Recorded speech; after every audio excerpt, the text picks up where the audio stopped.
ونستغفره ونعوذ بالله من شرور أنفسنا ومن سيئات أعمالنا من يهدي الله فلا مضل له ومن يضلل فلا هادي له ونشهد أن لا إله إلا الله ونشهد أن سيدنا وسندنا وحبيبنا ومولانا محمدا عبده ورسوله الذي أرسله بالحق بشيرا ونذيرا وداعيا إلى الله بإذنه وسراجا منيرا فقد قال الله تعالى في كلامه المجيد والفرقان الحميد محبت সকলেই পাঠ করুন আউযু বিল্লাহি মিনাশ শাইতানির রাজীম বিসমিল্লাহির রাহমানির রহিম ইন্নাল্লাহা ওয়া মালাইকাতাহু ইউসাল্লুনা আলান নাবিয়্যি ইয়া আইয়ুহাল্লাযীনা আমানু সাল্লু আলাইহি ওয়া সাল্লিমু তাসলিমা আল্লাহুম্মা সাল্লি আলা সাইয়্যিদিনা মাওলানা মুহাম্মদ ওয়া আলা আলি সাইয়্যিদিনা মাওলানা মুহাম্মদ সকলে পড়ুন আল্লাহুম্মা সাল্লি আলা সাইয়্যিদিনা মাওলানা মুহাম্মদ ওয়া আলা আলি সাইয়্যিদিনা মাওলানা মুহাম্মদ আরব শহরে মক্কা নগরে যেথায় মা আমিনার ঘর আরব শহরে মক্কা নগরে যেথায় মা আমিনার ঘর আল্লাহর করুণায় কাউসার হয়ে আল্লাহর করুণায় কাউসার হয়ে ঝরছে সুধা বারংবার আল্লাহুম্মা সাল্লি আলা সাইয়্যিদিনা মাওলানা মুহাম্মদ ওয়া আলা আলি সাইয়্যিদিনা মাওলানা মুহাম্মদ বালাগাল উলা বিকামালিহি কাশাফাদ দুজা বিজামালিহি حسنت جميع خصاله صلوا عليه وآله সকলে محبت পড়ুন بلغ العلا بكماله كشف الدجى بجماله حسنت جميع خصاله صلوا عليه وآله اللهم آمين ربنا ظلمنا أنفسنا وإن لم تغفر لنا وترحمنا لنكونن من الخاسرين রব্বুল আলামিন ঐতিহ্যবাহী জুমাইনগর ও হামলাইকুল নূরানি মদিনাতুল উলুম কওমি ও হাফিজিয়া মাদ্রাসার উন্নতিকল্পে আয়োজিত আজকের এই 29তম বিরাট ইসলামী জালসার সামিয়ানার নিচে বসে আমি গুনাহগার আপনার কতিপয় মুহিব্বিন সলিহিন বান্দা এবং বান্দীদের সঙ্গে করে নিয়ে আপনার মহান কুদরতি দরবারে হাত তুলে ধরেছি। রব্বুল আলামিন মেহেরবানি করে আমাদের সকলের অতীত জীবনের সমস্ত গুনাহগুলোকে মাফ করে দিন। রব্বুল আলামিন আমরা এখানে একত্রিত হয়ে আপনার প্রিয় নবীজি সাল্লাল্লাহু আলাইহি ওয়াসাল্লামের প্রতি কয়েকবার মাত্র দরুদ শরীফ পাঠ করেছি। এছাড়াও মাগরিবের নামাজের পর থেকে শুরু করে এত রাত পর্যন্ত পবিত্র কোরআন এবং হাদিসের আলোকে যে মূল্যবান আলোচনা হয়েছে, যা আমল করা হলো, এর বদলায় যা সব হয় অনন্ত কোটি গুণ বাড়িয়ে সোনার মদিনায় নবী পাকের রওজা মুবারকে পৌঁছিয়ে দিন।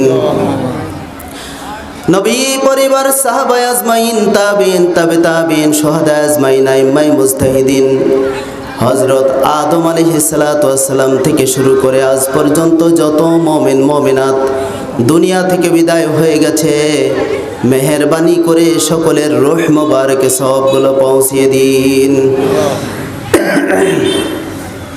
রব্বুল আলামিন বিশেষ করে আমরা যারা আপনার দরবারে হাত তুলে ধরেছি, আমাদের যাদের জনম দুঃখিনী মা, যাদের মোহাব্বতের আব্বা, যাদের দাদা দাদি নানা নানি ভাই বোন শ্বশুর শাশুড়ি চাচা চাচি মামা মামি খালা ফুফু সন্তান সন্ততি নিকটাত্মীয় দূরবর্তী আত্মীয় যারা অন্ধকার কবর জগতের বাসিন্দা হয়ে গেছেন, ওই সকল ব্যক্তিদের কবরগুলোকে দয়া করে জান্নাতের টুকরা বানিয়ে দেন।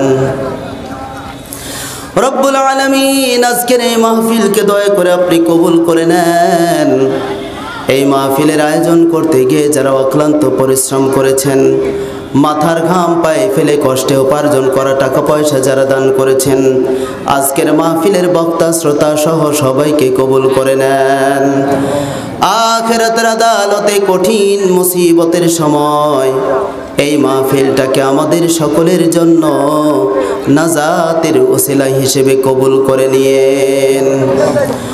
রব্বুল আলামিন আজকের এই মাহফিলে আমার মতো একজন ক্ষুদ্র নগণ্য ব্যক্তিকে সম্মানের আসনে কবুল করেছেন, আলহামদুলিল্লাহ। আল্লাহ গো, আপনার কুদরতি দরবারে দরখাস্ত জানাই, আপনার বান্দা এবং বান্দীদের জন্য যেই আলোচনাগুলো সবচেয়ে বেশি প্রয়োজন, সেই কথাগুলো আমার জবান দ্বারা আলোচনা করার সুযোগ দিয়েন। রব্বুল আলামিন যেই কথাগুলো আমার জবান দ্বারা আলোচনা করার সুযোগ দিবেন, নিজেকে সহ সকলকেই সে অনুযায়ী বাস্তবে আমল করে চলার তৌফিক দিয়েন। আল্লাহ, যারা মাহফিলে এসেছেন শেষ মোনাজাত পর্যন্ত তাদেরকে ধৈর্য ধারণ করার মতো তৌফিক দিয়েন। আর যারা এখনো মাহফিলে আসতে পারে নাই, রাস্তায় দোকানে বিভিন্ন জায়গায় যারা অযথা সময় নষ্ট করতেছে, দয়া করে তাদেরকে মাহফিলে আসার মতো সুযোগ দিয়ে দেন। রব্বানা তাকাব্বাল মিন্না ইন্নাকা আনতাস সামিউল আলিম ওয়া তুব আলাইনা ইন্নাকা আনতাত তাওয়াবুর রহিম। সুবহান রাব্বিকা রাব্বিল ইজ্জাতি আম্মা ইয়াসিফুন ওয়া সালামুন আলাল মুরসালিন walhamdulillahi rabbil alamin birahmatika ya arhamar rahimin. La ilaha illallah muhabbat la ilaha illallah, সবাই বলুন লা ইলাহা ইল্লাল্লাহ।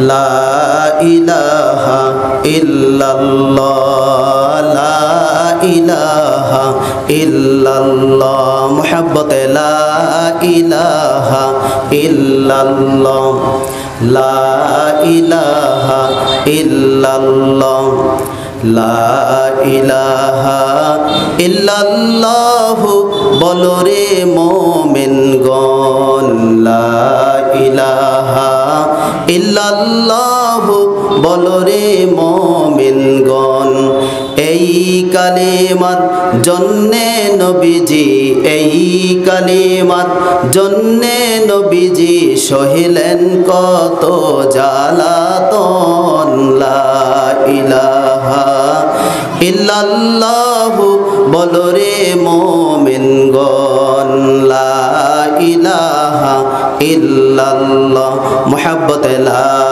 ইলাহা ইল্লাল্লাহ সবাই বলেন লা ইলাহা ইল্লাল্লাহ লা ইলাহা ইল্লাল্লাহ যার দিলে আছে আমার আল্লাহর ভয় আল্লাহ আল্লাহ সব সময় যার মনে আছে মরণের ভয় আল্লাহ আল্লাহ সব সময় আহার নিদ্রা ভালো লাগে না এই দুনিয়া ভালো লাগে না ভালো লাগে শুধু আল্লাহ লা ইলাহা ইল্লাল্লাহ সবাই পড়ুন লা ইলাহা ইল্লাল্লাহ লা ইলাহা ইল্লাল্লাহ চাঁদ সূরজার গ্রহ তারা আল্লাহ নামের পাগল পারা চাঁদ সূরজার গ্রহ তারা আল্লাহ নামের পাগল পারা আমার আল্লাহ নামের এতই দয়া আল্লাহ নামের এতই মায়া লুকিয়ে রাখছেন হে আল্লাহ লা ইলাহা ইল্লাল্লাহ সবাই পড়ুন লা ইলাহা ইল্লাল্লাহ লা ইলাহা ইল্লাল্লাহ মুহাম্মাদুর রাসূলুল্লাহ সকলে মুহাব্বতে পড়ুন সাল্লাল্লাহু আলাইহি ওয়াসাল্লাম আজকের মাহফিলের সম্মানিত সভাপতি জনাব আলহাজ মোহাম্মদ আব্দুল জলিল সাহেব হামলাইকুল সম্মানিত শ্রদ্ধাভাজন সভাপতি সাহেবকে আমি আমার অন্তরের অন্তরস্থল থেকে শুভেচ্ছা জ্ঞাপন করছি পাশাপাশি আল্লাহ পাকের দরবারে দোয়া করছি আল্লাহ যেন তাকে দীর্ঘ নেক হায়াত দান করেন সবাই বলুন আমিন আজকের মাহফিলের সম্মানিত সহ সভাপতি বৃন্দ অনেক মানুষের নাম আছে সম্মানিত সহ সভাপতি বৃন্দ হিসেবে যাদের নাম আছে সবাইকে অন্তরের অন্তরস্থল থেকে মোবারকবাদ জানাই শুভেচ্ছা জ্ঞাপন করছি পাশাপাশি আল্লাহর কাছে দোয়া করছি আল্লাহ যেন তাদেরকে দীর্ঘ নেক হায়াত দান করেন সবাই আবারও বলেন আমিন আজকের মাহফিলের সম্মানিত প্রধান অতিথি বিশেষ অতিথিবৃন্দ সম্মানিত অতিথিবৃন্দ সহ আজকের মাহফিলের সম্মানিত আমন্ত্রিত ওলামায়ে কেরাম আমার আগে দীর্ঘ সময় ধরে আপনাদের মাঝে পবিত্র কোরআন সুন্নাহর আলোকে আলোচনা রেখেছেন অত্র এই মাদ্রাসার সম্মানিত মুহতামিম হুজুর হযরত মাওলানা মোহাম্মদ কাউসার হোসেন মাহমুদি সাহেব সহ অন্যান্য ওলামায়ে হযরত মঞ্চে বসা আমার সামনে বসা পিতৃতুল্য অসংখ্য মুরব্বিয়ানে কেরাম সমবয়সী যুবক ভাইয়েরা স্নেহের ছোট ভাইয়েরা এছাড়াও পর্দার অন্তরালে অবস্থান করছেন পর্দানিসীন আবেদা সালেহা অসংখ্য মা এবং বোনেরা সকলকে আমি আমার অন্তরের অন্তরস্থল থেকে শুভেচ্ছা জ্ঞাপন করছি এই মুহূর্তে জানতে চাই আপনারা সকলেই কেমন আছেন আলহামদুলিল্লাহ আমাদের সবাইকে ভালো রাখার একমাত্র মালিক আল্লাহ আমাদের সবাইকে ভালো রাখার একমাত্র মালিক কে আল্লাহ আল্লাহ আমাদের সৃষ্টিকর্তা তিনি আমাদের সৃষ্টি করেছেন আল্লাহ আমাদের রিজিক দাতা তিনি আমাদের রিজিক দান করেন। সবাই বলেন রিজিক দান করেন কে? যার হাত নাই পা নাই কিন্তু খাওয়ার মতো সামর্থ্য আছে, ওই ব্যক্তিকেও রিজিক দেওয়ার মালিক কে? আল্লাহ। এই পৃথিবীর জমিনে প্রত্যেকটা মাখলুকের রিজিকের ফয়সালা করে দেন যিনি, তিনি হচ্ছেন আমাদের আল্লাহ। আল্লাহ হচ্ছেন আইনদাতা, আল্লাহ হচ্ছেন বিধানদাতা, আল্লাহ হচ্ছেন রক্ষাকর্তা, সব কিছুই আল্লাহ। যে মহান রব্বুল আলামিন আমাদের উপরে করুণা করে দয়া করে এই কোরআনুল কারীমের মাহফিলে সামান্য সময়ের জন্য কবুল করেছেন, আমরা সকলে সেই মহান রব্বুল আলামিনের দরবারে শুকরিয়া আদায় করছি। মুহাব্বতে জবান খুলে সবাই পড়েন আলহামদুলিল্লাহ। আল্লাহ পাক পবিত্র কোরআনে বলেন, লা ইন শাকারতুম লা আযীদান্নাকুম ওয়া লা ইন কাফারতুম ইন্না আযাবি লাশাদীদ। আল্লাহ তাআলা বলেন, বান্দা যদি তোমরা আমার নিয়ামতের শুকরিয়া আদায় করো, আমি তোমাদের নিয়ামতকে আরো বহুগুণ বাড়িয়ে দেব। সুবহানাল্লাহ। আর যদি আমার নিয়ামতের নাশুকরি করো তাহলে জেনে রেখো আমার আযাব বড়ই কঠিন। এ কথা আল্লাহর। সবাই বলেন এ কথা কার? আল্লাহর। তাহলে আমরা আল্লাহর নিয়ামতের শুকরিয়া আদায় করব। বলেন কার নিয়ামতের? আল্লাহর। আল্লাহ পাক আমাদের চারপাশে যা কিছু আছে সব কিছু আমাদের জন্য নিয়ামত হিসেবে দিয়েছেন। সকলে বলি আলহামদুলিল্লাহ। আল্লাহ তোমার হুকুম তরক করি আমি প্রতি পায়, তবু আলো দিয়ে বাতাস দিয়ে বাঁচাও এ বান্দায়। জোরে বলেন আল্লাহু আকবার। আল্লাহ তোমার হুকুম তরক করি আমি প্রতি পায়, তবু আলো দিয়ে বাতাস দিয়ে বাঁচাও এ বান্দায়। শ্রেষ্ঠ নবী দিলে মোরে তরিয়ে নিতে রোজ হাসরে, পথ না ভুলি তাই তো দিলে, পথ না ভুলি তাই তো দিলে। পাক কোরআনের বাণী আল্লাহ তোমার মেহেরবানি, আল্লাহ তোমার মেহেরবানি। সবাই বলেন এই সুন্দর ফুল সুন্দর ফল মিঠা নদীর পানি, আল্লাহ তোমার মেহেরবানি, আল্লাহ তোমার মেহেরবানি। সবাই বলেন আলহামদুলিল্লাহ।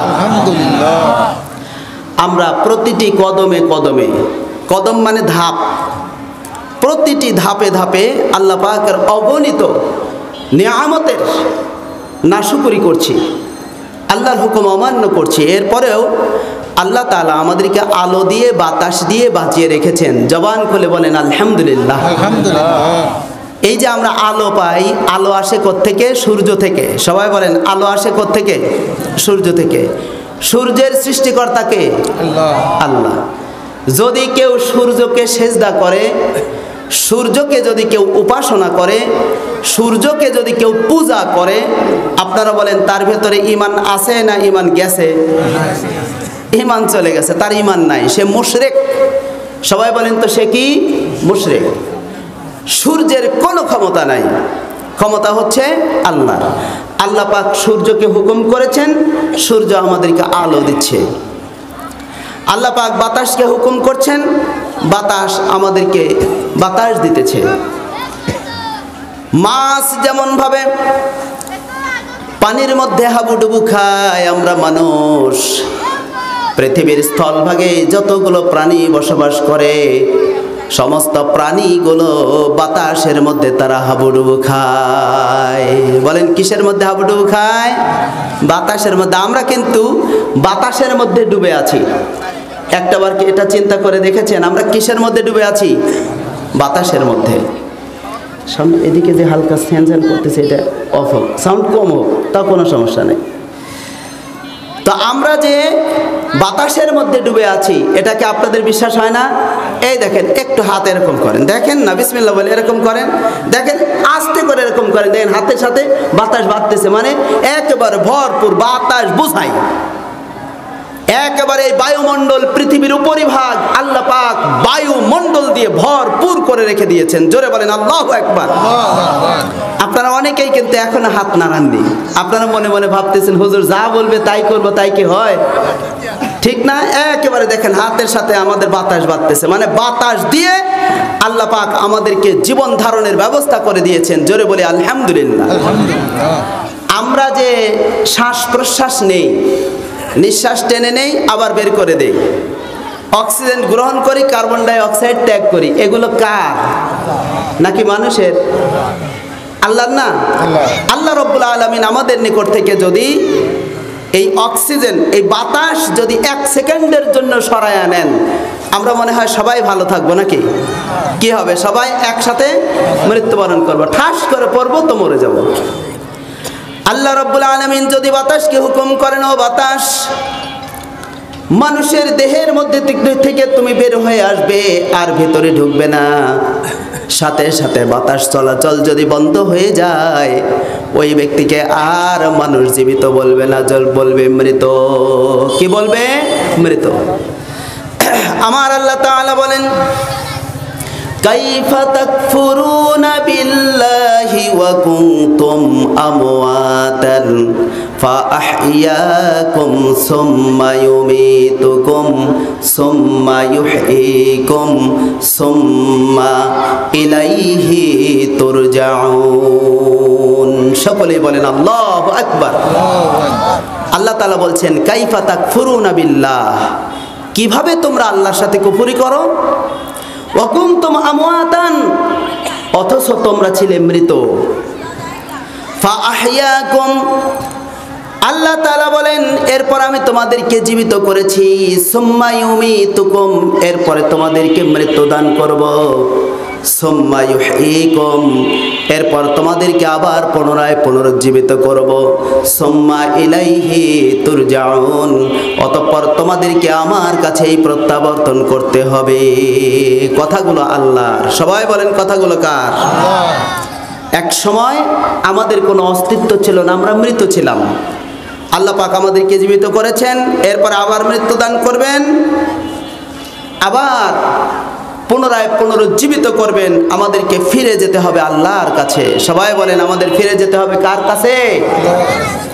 সমস্যা তো এই জায়গায় ভাই, সমস্যা এই জায়গায়। যদি আমাদের আল্লাহর কাছে ফিরে যেতে না হতো তাহলে টেনশন থাকতো না, তাহলে দুনিয়াটা মস্ত বড়, খাও দাওয়ার ফুর্তি করো, তাহলে কোনো সমস্যা ছিল না। দুনিয়াতে যার যতটুকু বাহাদুরি করার বাহাদুরি করত, যার যতটুকু আনন্দ ফুর্তি করার দরকার আনন্দ ফুর্তি করত, তাকে যদি কোনো জবাবদিহিতা করতে না হতো তাহলে দুনিয়ার জীবনটাই তার জন্য শেষ জীবন হয়ে যেত। কিন্তু এ দুনিয়ার জীবনের শুরু আছে, শেষ আছে। আখিরাতের জীবন এমন একটা জীবন যার শুরু আছে কিন্তু শেষ নাই।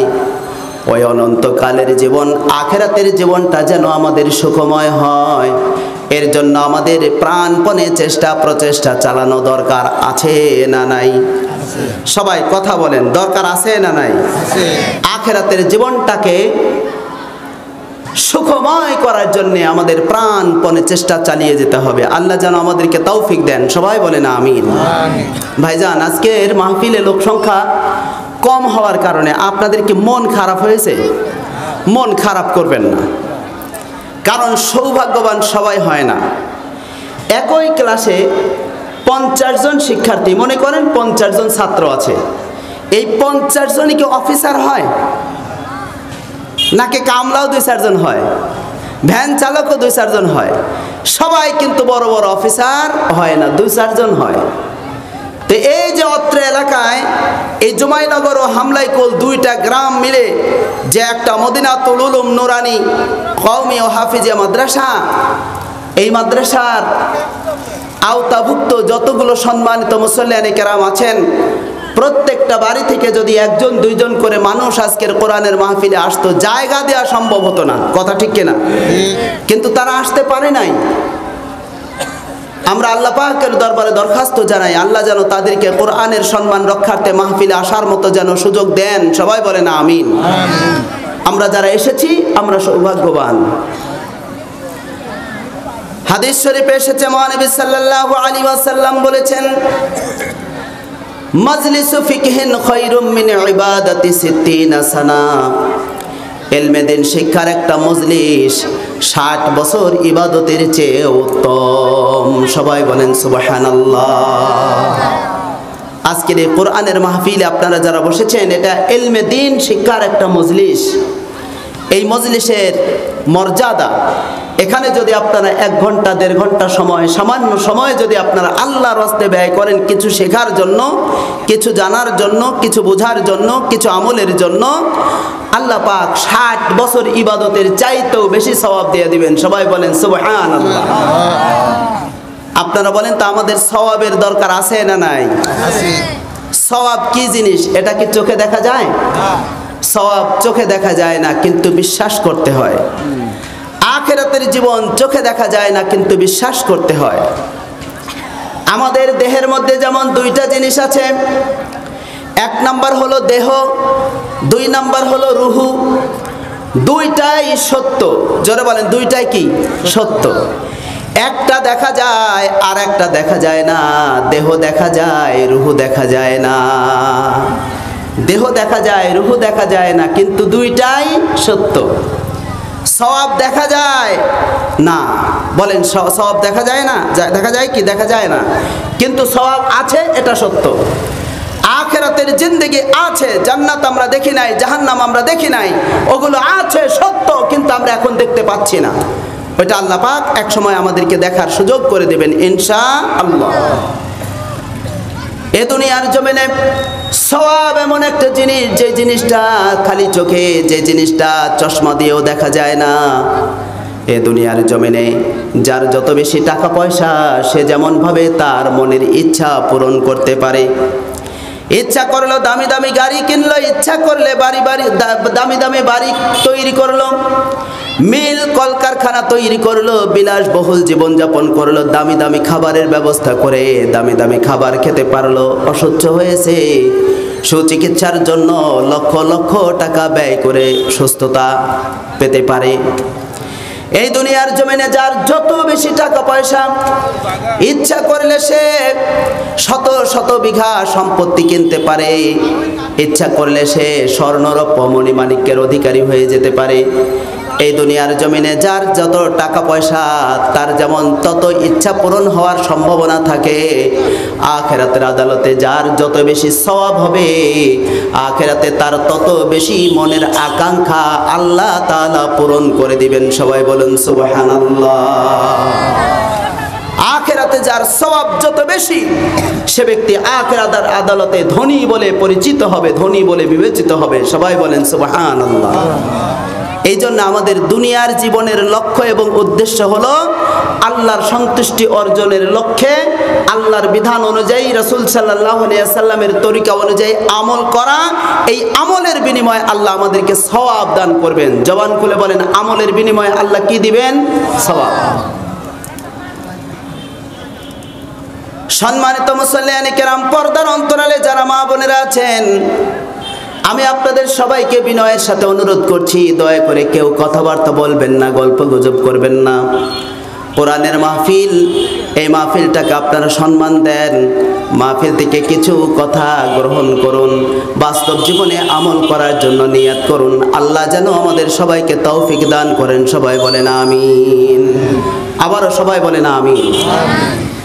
আমরা মানুষ, আমরা মুসলমান, ইসলাম ধর্মের মৌলিক যে বিষয়গুলো রয়েছে, এই মৌলিক বিষয়গুলোকে আমাদের বিশ্বাস করতে হবে। যদি কোনো একটা বিষয়ের উপরে কেউ অবিশ্বাস করে, তার ঈমান নষ্ট হয়ে যাবে। সেই ঈমানদার থাকবে না, সে মুমিন থাকবে না, সে হবে বেঈমান, সে হবে কাফের। জোরে বলা লাগবে, বলেন নাউজুবিল্লাহ। ইসলামের টাকে যদি কেউ অবিশ্বাস করে, সে মুমিন থাকে না কাফের হয়? কাফের হয়। আমাদের সামনে যে কঠিন কঠিন বিপদ রয়েছে, আখিরাতের জীবনের যে স্তরগুলো রয়েছে, এক নাম্বার আমাদের সামনে যে বিপদ তার নাম হলো মৌতের বিপদ। বলেন তো এক নাম্বারে যে বিপদ তার নাম কি? মৌত, মানে মৃত্যু।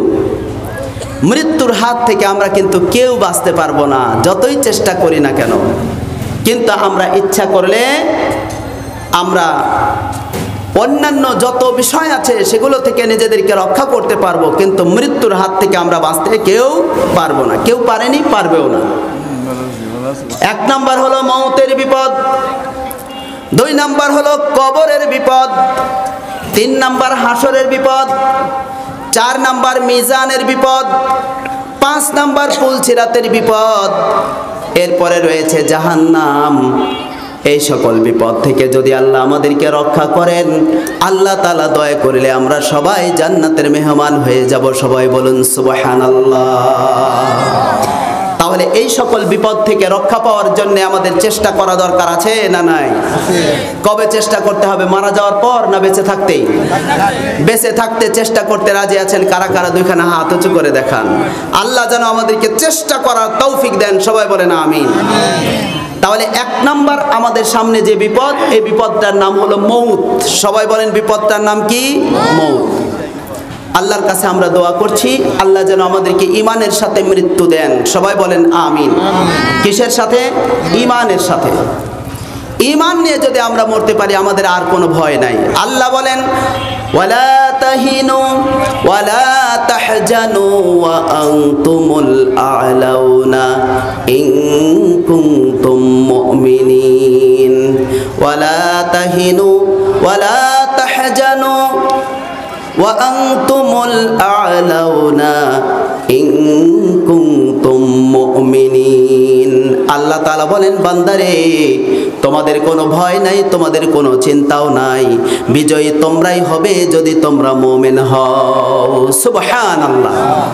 যারা মুমিন তাদের ভয় নাই, ঈমানের সাথে তাদের মৃত্যু হবে আশা করা যায় ইনশাআল্লাহ। তাহলে 1 নাম্বার হলো মৌতের বিপদ। এই বিপদ থেকে যেন আল্লাহ আমাদেরকে হেফাজত করেন। সবাই বলেন আমিন। 2 নাম্বার কবর। সবাই বলেন 2 নাম্বার কি? কবর। 3 নাম্বার হাসর। 3 নাম্বার হাসর। 4 নাম্বার মিজান। 4 নাম্বার মিজান। মিজান আরবি শব্দ, এর আবিধানিক অর্থ হলো দাড়িপাল্লা। মিজান শব্দের অর্থ কি? দাড়িপাল্লা। ওই দাড়িপাল্লায় ধান, চাউল, গম, রাই, সরিষা ওজন করা হয় নাকি নেক আমল আর বদ আমল ওজন করা হয়? নেক আমল আর বদ আমল ওজন করা হয়। ওই ওজন মাপক যন্ত্রটাকে বলা হয় মিজান, দাড়িপাল্লা। আমার সম্মানিত মুসল্লিয়ানে কেরাম, যে মিজানের পাল্লায় বান্দার নেক আমল ওজন করা হবে, বান্দার বদ আমল ওজন করা হবে, তার মানে বোঝা গেল মানুষ যখন গুনাহ করে, পাপ কাজ করে, এই পাপের বিনিময়ে তাকে যে গুনাহ দেওয়া হয় ওই গুনাহের কিন্তু ওজন আছে। গুনাহের কি আছে? ওজন আছে। আবার মানুষ যে নেক আমল করে এই নেক আমলের বিনিময়ে আল্লাহ তাকে যে সওয়াব দেন এই সওয়াবেরও ওজন আছে, যার কারণে ওটা মিজানের পাল্লায় তুলে দিয়ে মাপা হবে। মিজানের পাল্লায় যার নেক আমলের পাল্লা ভারী হয়ে যাবে সে ব্যক্তি হবে জান্নাতি। একটু জোরে বলেন আল্লাহু আকবার। আরো একটু জবান খুলে বলেন আল্লাহু আকবার। দেখেন নেক আমলের যে ওজন আছে হাদিস দ্বারা কিন্তু তা প্রমাণিত সত্য। হাদিস শরীফে এসেছে মহানবী সাল্লাল্লাহু আলাইহি ওয়াসাল্লাম বলেছেন জানাজার নামাজের মধ্যে 2 কিরাত সওয়াব আছে। জানাজার নামাজের মধ্যে কয় কিরাত সওয়াব? 2 কিরাত। আমি আপনাদেরকে সবিনয় অনুরোধ করব আপনারা কেউ ডানে বামে তাকাবেন না, আমার দিকে তাকান। স্বেচ্ছাসেবক ভাইয়েরা তারা তাদের দায়িত্ব পালন করছেন, তারা তাদের কাজ করে যাচ্ছেন, অসুবিধা নাই। আমরা মনোযোগী হই। আমি কিন্তু মূল আলোচনার দিকে যাব। আমার সময় অল্প, অল্প সময়ের মধ্যে অনেক কাজ আছে, এই কাজগুলো সমাধা করা লাগবে। হাদিসে এসেছে আল্লাহর নবী সাল্লাল্লাহু আলাইহি ওয়াসাল্লাম বলেছেন জানাজার নামাজে 2 কিরাত সওয়াব আছে। সাহাবায়ে কেরাম আল্লাহর নবীর কাছে জানতে চাইলেন নবী গো 1 কিরাত সওয়াব কতটুকু? আল্লাহর নবী বললেন সাহাবীরা রে 1 কিরাত সওয়াব হলো উহুদ পাহাড়ের চাইতেও বেশি। সুবহানাল্লাহ। এখন আপনারা বলেন তো উহুদ পাহাড় কি তুলা দিয়ে তৈরি না পাথর দিয়ে তৈরি? পাহাড় তো পাথরের হয়। পাহাড় কিসের হয়? পাথরের। পাথর হলো অত্যন্ত ওজনধারী একটা পদার্থ। মহানবী সাল্লাল্লাহু আলাইহি ওয়াসাল্লাম বললেন, এক কিরাত সওয়াব হলো উহুদ পাহাড় সমপরিমাণ। জানাজার নামাজে 2 কিরাত সওয়াব আছে। যারা জানাজার নামাজে শরীক হবে তাদেরকে আল্লাহ তাআলা 1 কিরাত সওয়াব দান করবেন। আর যারা দাফন কার্যাদি সুসম্পন্ন হওয়া পর্যন্ত অপেক্ষা করবেন, যারা দাফন কার্যে শরীক থাকবেন, আল্লাহ তাআলা তাদেরকে আরো 1 কিরাত সওয়াব দিবেন। এই সর্বমোট 2 কিরাত সওয়াব। সবাই বলেন জানাজার নামাজে কয় কিরাত সওয়াব? 2 কিরাত সওয়াব। তাহলে এই হাদিস দ্বারা কি বোঝা যাচ্ছে? এই হাদিস দ্বারা বোঝা যাচ্ছে সওয়াবের ওজন আছে। সবাই বলেন সওয়াবের কি আছে? ওজন আছে। তাহলে আমি যে হাদিসটি আপনাদের সামনে আলোচনা করলাম, মাজলিসু ফিকহিন খায়রুম মিন ইবাদাতি 60 সানা। মহানবী সাল্লাল্লাহু আলাইহি ওয়াসাল্লাম বলেছেন, ইলমে দ্বীন শিক্ষার একটা মজলিস 60 বছর ইবাদতের চেয়েও উত্তম। সকলেই জবান খুলে বলুন সুবহানাল্লাহ। এই যে আপনারা ইলমে দ্বীন শিক্ষার একটা মজলিসে বসেছেন, 60 বছর ইবাদতের চাইতেও বেশি সওয়াব আল্লাহ তাআলা আপনাদের আমলনামায় দিবেন, আমাদের আমলনামায় দিবেন ইনশাআল্লাহ। সবাই বলেন না ইনশাআল্লাহ। আমরা কি একটাবার চিন্তা করে দেখেছি যে 60 বছর কাকে বলা হয়? আমার পাশে সম্মানিত মেহমান বসে আছেন, আমার ডান পাশে সম্মানিত সভাপতি সাহেব বসে আছেন, হাজী সাহেব। তো ওনাদের বয়স আমি ধরে নিলাম যে 60 বছর। বড় ভাই আপনার বয়স কেমন?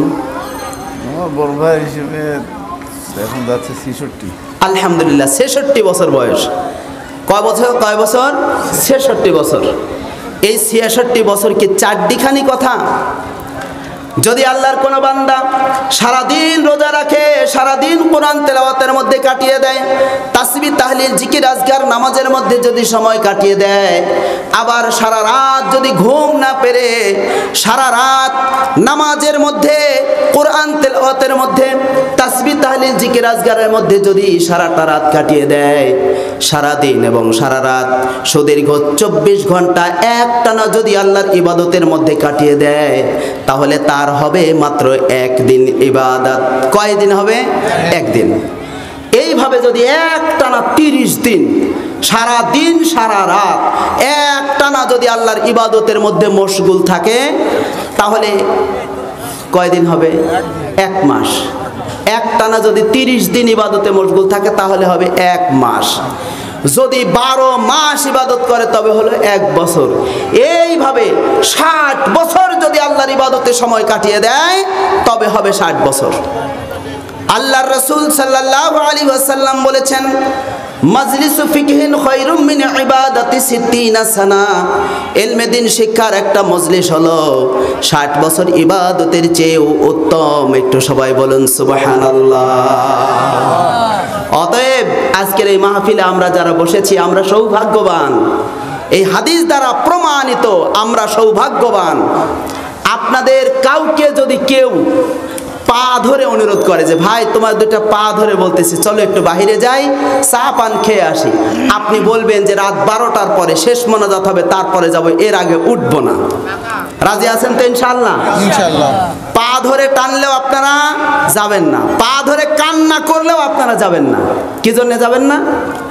এই কোরআনের বৈঠকের এত দাম, এই কোরআনের বৈঠকের এত মূল্য, যেটা সহ্য করতে পারতেছে না তার নাম হলো শয়তান। সবাই বলেন তো তার নাম কি? এই শয়তানের ব্যাপারে আল্লাহ তাআলা বলেন, ইন্নাশ শাইতানা লাকুম আদুব্বুম মুবিন। নিশ্চয় শয়তান তোমাদের প্রকাশ্য দুশমন।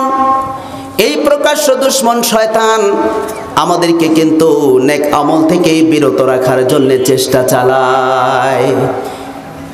কি থেকে বিরত রাখার চেষ্টা চালায়? নেক আমল থেকে। এই যে আপনারা বসেছেন, ধৈর্য ধরছেন, এই ধৈর্যের বিনিময়ে যতটুকু সময়, যত সেকেন্ড, যত মিনিট, যত ঘন্টা কোরআনের বৈঠকে বসবেন, ততটুকু এই সময়টাকে মিজানের পাল্লায় নেক আমল হিসেবে তুলে দেওয়া হবে। চিল্লায় বলেন আল্লাহু আকবার। সুতরাং এই কোরআনের মর্যাদা, কোরআনের মাহফিলের দাম যদি মানুষ বুঝতো, তাহলে দোকানদার ভাইয়েরা যদি ফ্রি পেঁয়াজি, জিলাপি, পান, চা যদি ফিরিয়েও দিত, দোকানে একটা লোক খুঁজে পাওয়া যেত না। কিন্তু আজকে তাদের অন্তরের মধ্যে ওই দৃঢ় বিশ্বাস, ওই ঈমান তৈরি হয় নাই, যার কারণে তারা কোরআনের মাহফিল বাদ দিয়া রাস্তাঘাটে দোকানপাটে টহল দিতেছে। আজকে এখানে মাহফিল হচ্ছে, বলেন আগামীকাল কি মাহফিল হবে? তবে আগামী বছর মাহফিল হওয়ার গ্যারান্টি যতটুকু আছে, আমরা সেই মাহফিলে উপস্থিত হতে পারবো এর কোনো গ্যারান্টি নাই। তাহলে আজকের মাহফিলকে অবহেলা করার কোনো সুযোগ নাই। শয়তান চারদিক দিয়ে ঘুরতেছে আর আহাজারি করতেছে, বুকের উপর থাপড়াচ্ছে।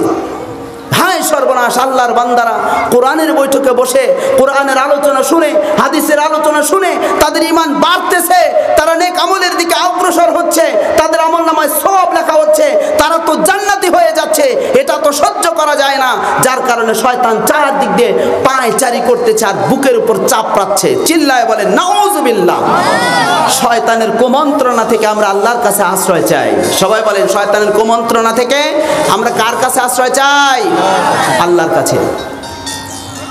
শয়তানের সকল প্রকার চক্রান্ত, সকল প্রকার কুমন্ত্রণা থেকে আমরা আল্লাহর কাছে আশ্রয় চাই। সবাই বলুন আমিন। শয়তান যদিও অনেক সময় মানুষের কল্যাণ করে, এই কল্যাণের মধ্যে বড় অকল্যাণ লুকায়িত থাকে। যদিও কল্যাণ করে, এই কল্যাণের মধ্যে বড় ধরনের ক্ষতি লুকায়িত থাকে। কি লুকায়িত থাকে? ক্ষতি। একটা উদাহরণ দিই তাহলে বুঝতে পারবেন। আমাদের ইমাম, আমরা যে ইমামের অনুসরণ করে প্রত্যেকটা আমল করি, তার নাম হলো ইমাম আজম আবু হানিফা রহমতুল্লাহ আলাইহি। সবাই বলেন আমাদের ইমামের নাম কি? ইমাম আজম আবু হানিফা রহমতুল্লাহ আলাইহি। তার প্রণীত মাসলা মাসাইল অনুযায়ী আমরা আমল করে চলার চেষ্টা করি। ইমাম আজম আবু হানিফা রহমতুল্লাহ আলাইহির জামানায় আল্লাহর এমন একজন বান্দা ছিলেন, যে আল্লাহর বান্দা লক্ষ লক্ষ টাকার মালিক ছিলেন, কোটি কোটি টাকার মালিক ছিলেন। অঢেল সম্পদ ছিল, স্বর্ণ ছিল, রৌপ্য ছিল, মণিমাণিক্য ছিল তার। লোকটার বেশ কয়েক বছর বাহিরে যাওয়া প্রয়োজন দেখা দিল। সেই জামানায় কিন্তু ব্যাংক, তারপরে টাকা গচ্ছিত রাখার জন্য কোনো ব্যবস্থা ছিল না। এখন যদি কারো কাছে লক্ষ লক্ষ কোটি কোটি টাকা থাকে, আপনারা বলেন তো ব্যাংকে জমা রাখা যায় নাকি যায় না? ব্যাংকে জমা রাখা যায়। প্রত্যেকটা সম্পদ আপনি জমা রাখতে পারবেন, রাষ্ট্রীয়ভাবে তার নিরাপত্তা দেওয়ার ব্যবস্থা করে রাখা হয়েছে। কিন্তু প্রাচীনকালে শত শত বছর আগে এরকম পদ্ধতি ছিল না। আল্লাহর ওই বান্দার অনেক সম্পদ ছিল, স্বর্ণ ছিল, রৌপ্য ছিল, মণিমাণিক্য ছিল। লোকটি দীর্ঘ সফরের জন্য বাড়ি থেকে তিনি বাহিরে যাবেন, যার কারণে লোকটি কি করলেন, তার অর্জিত স্বর্ণ, অর্জিত রৌপ্য, অর্জিত টাকা পয়সাগুলো একটা মাটির কলসির মধ্যে ভরলেন। মাটির কলসির মধ্যে ভরে মাটির কলসিটার মুখ যত্ন সহকারে বন্ধ করে দিলেন। কলসির মুখটা বন্ধ করে একেবারে নির্জন তার বাড়ির আঙ্গিনায় একটা জঙ্গল ঘেঁষা জায়গায়, তার নিজস্ব বসত ভিটা জমিতে একটা গোপনীয় জায়গায় অনেক গর্ত খনন করে গভীর রাত্রে ওই মাটির কলসিটা মাটির তলে পুঁতে রাখছে। পুঁতে রেখে উপরে মাটি চাপা দিয়ে সুন্দর করে জায়গাটা মিশিয়ে দিয়ে উনি দীর্ঘ সফরে চলে গেছেন। বেশ কয়েক বছর পর তিনি বাড়িতে ফিরে আসছেন। বাড়িতে ফিরে আসার পর তার মনের মধ্যে কল্পনা হলো, আমি যে সম্পদগুলো মাটির কলসির মধ্যে করে মাটির নিচে আমি পুঁতে রেখেছি, ওই সম্পদগুলো তো আমার উদ্ধার করা দরকার। এই চিন্তা ভাবনা করে লোকটা কোদাল, খুন্তি, আরো যা কিছু প্রয়োজন এইগুলো নিয়ে সে তার বসত ভিটায় গেল, ভিটা জমিতে গেল। যাওয়ার পরে দেখতে পায় ওই ভিটা জমিতে গাছপালা, বৃক্ষ, তরুলতা এত বেশি হয়ে গেছে যে কোন জায়গায় সে ওই মাটির কলসিটা গুপ্তধন সে লুকায়িত রেখেছে, ওই জায়গাটা একটা সেকেন্ডের জন্য সে মনে করতে পারতেছে না। কোন জায়গায় রেখেছে তার মনে নাই, ভুলে গেছে। এখন বলেন তো ৩-৪ বছর পর প্রচণ্ড রোদ, প্রচণ্ড বৃষ্টি, প্রচণ্ড ঝড় এবং বিভিন্ন ঘাসপালা বৃক্ষ তরুলতা জন্মানোর কারণে উনি যেই জায়গায় ওই জিনিসটা গুপ্তধন লুকায়িত রেখেছেন ওই জায়গাটা চেনাকে আসলে সহজ? চেনাটা সহজ না, চিনতে পারছেন না। অনেক চেষ্টা করে অনেক খোঁজাখুঁজি করার পরেও ওই জায়গাটা তিনি নির্ণয় করতে পারলেন না। দুঃখ ভারাক্রান্ত মন নিয়ে লোকটা বাড়িতে চলে গেল। বাড়িতে যাওয়ার পর চিন্তা করতেছে, এখন আমি এই বিষয়টা শেয়ার করব কার সাথে, কার কাছে গেলে আমি এর সঠিক পরামর্শ পেতে পারি। পরে লোকটার অন্তরের মধ্যে একটা চিন্তা ধারণা জন্ম হলো যে আমাদের জামানায় আমাদের দেশে আল্লাহর একজন বান্দা আছেন, একজন আলেম আছেন, একজন বিজ্ঞ বিদ্বান আছেন, যার নাম হলো ইমাম আজম আবু হানিফা রহমাতুল্লাহ আলাইহি। তো ইমাম আজম আবু হানিফা রহমাতুল্লাহ আলাইহির কাছে আমি যাব, দেখি হুজুর আমাকে কি পরামর্শ দেয়। উনি যে পরামর্শ দেন ওই পরামর্শ অনুযায়ী আমি কাজ করব। এই চিন্তা ভাবনা করে ওই লোকটা আস্তে আস্তে করে ইমাম আজম আবু হানিফা রহমাতুল্লাহ আলাইহির কাছে গেলেন, সালাম জানালেন।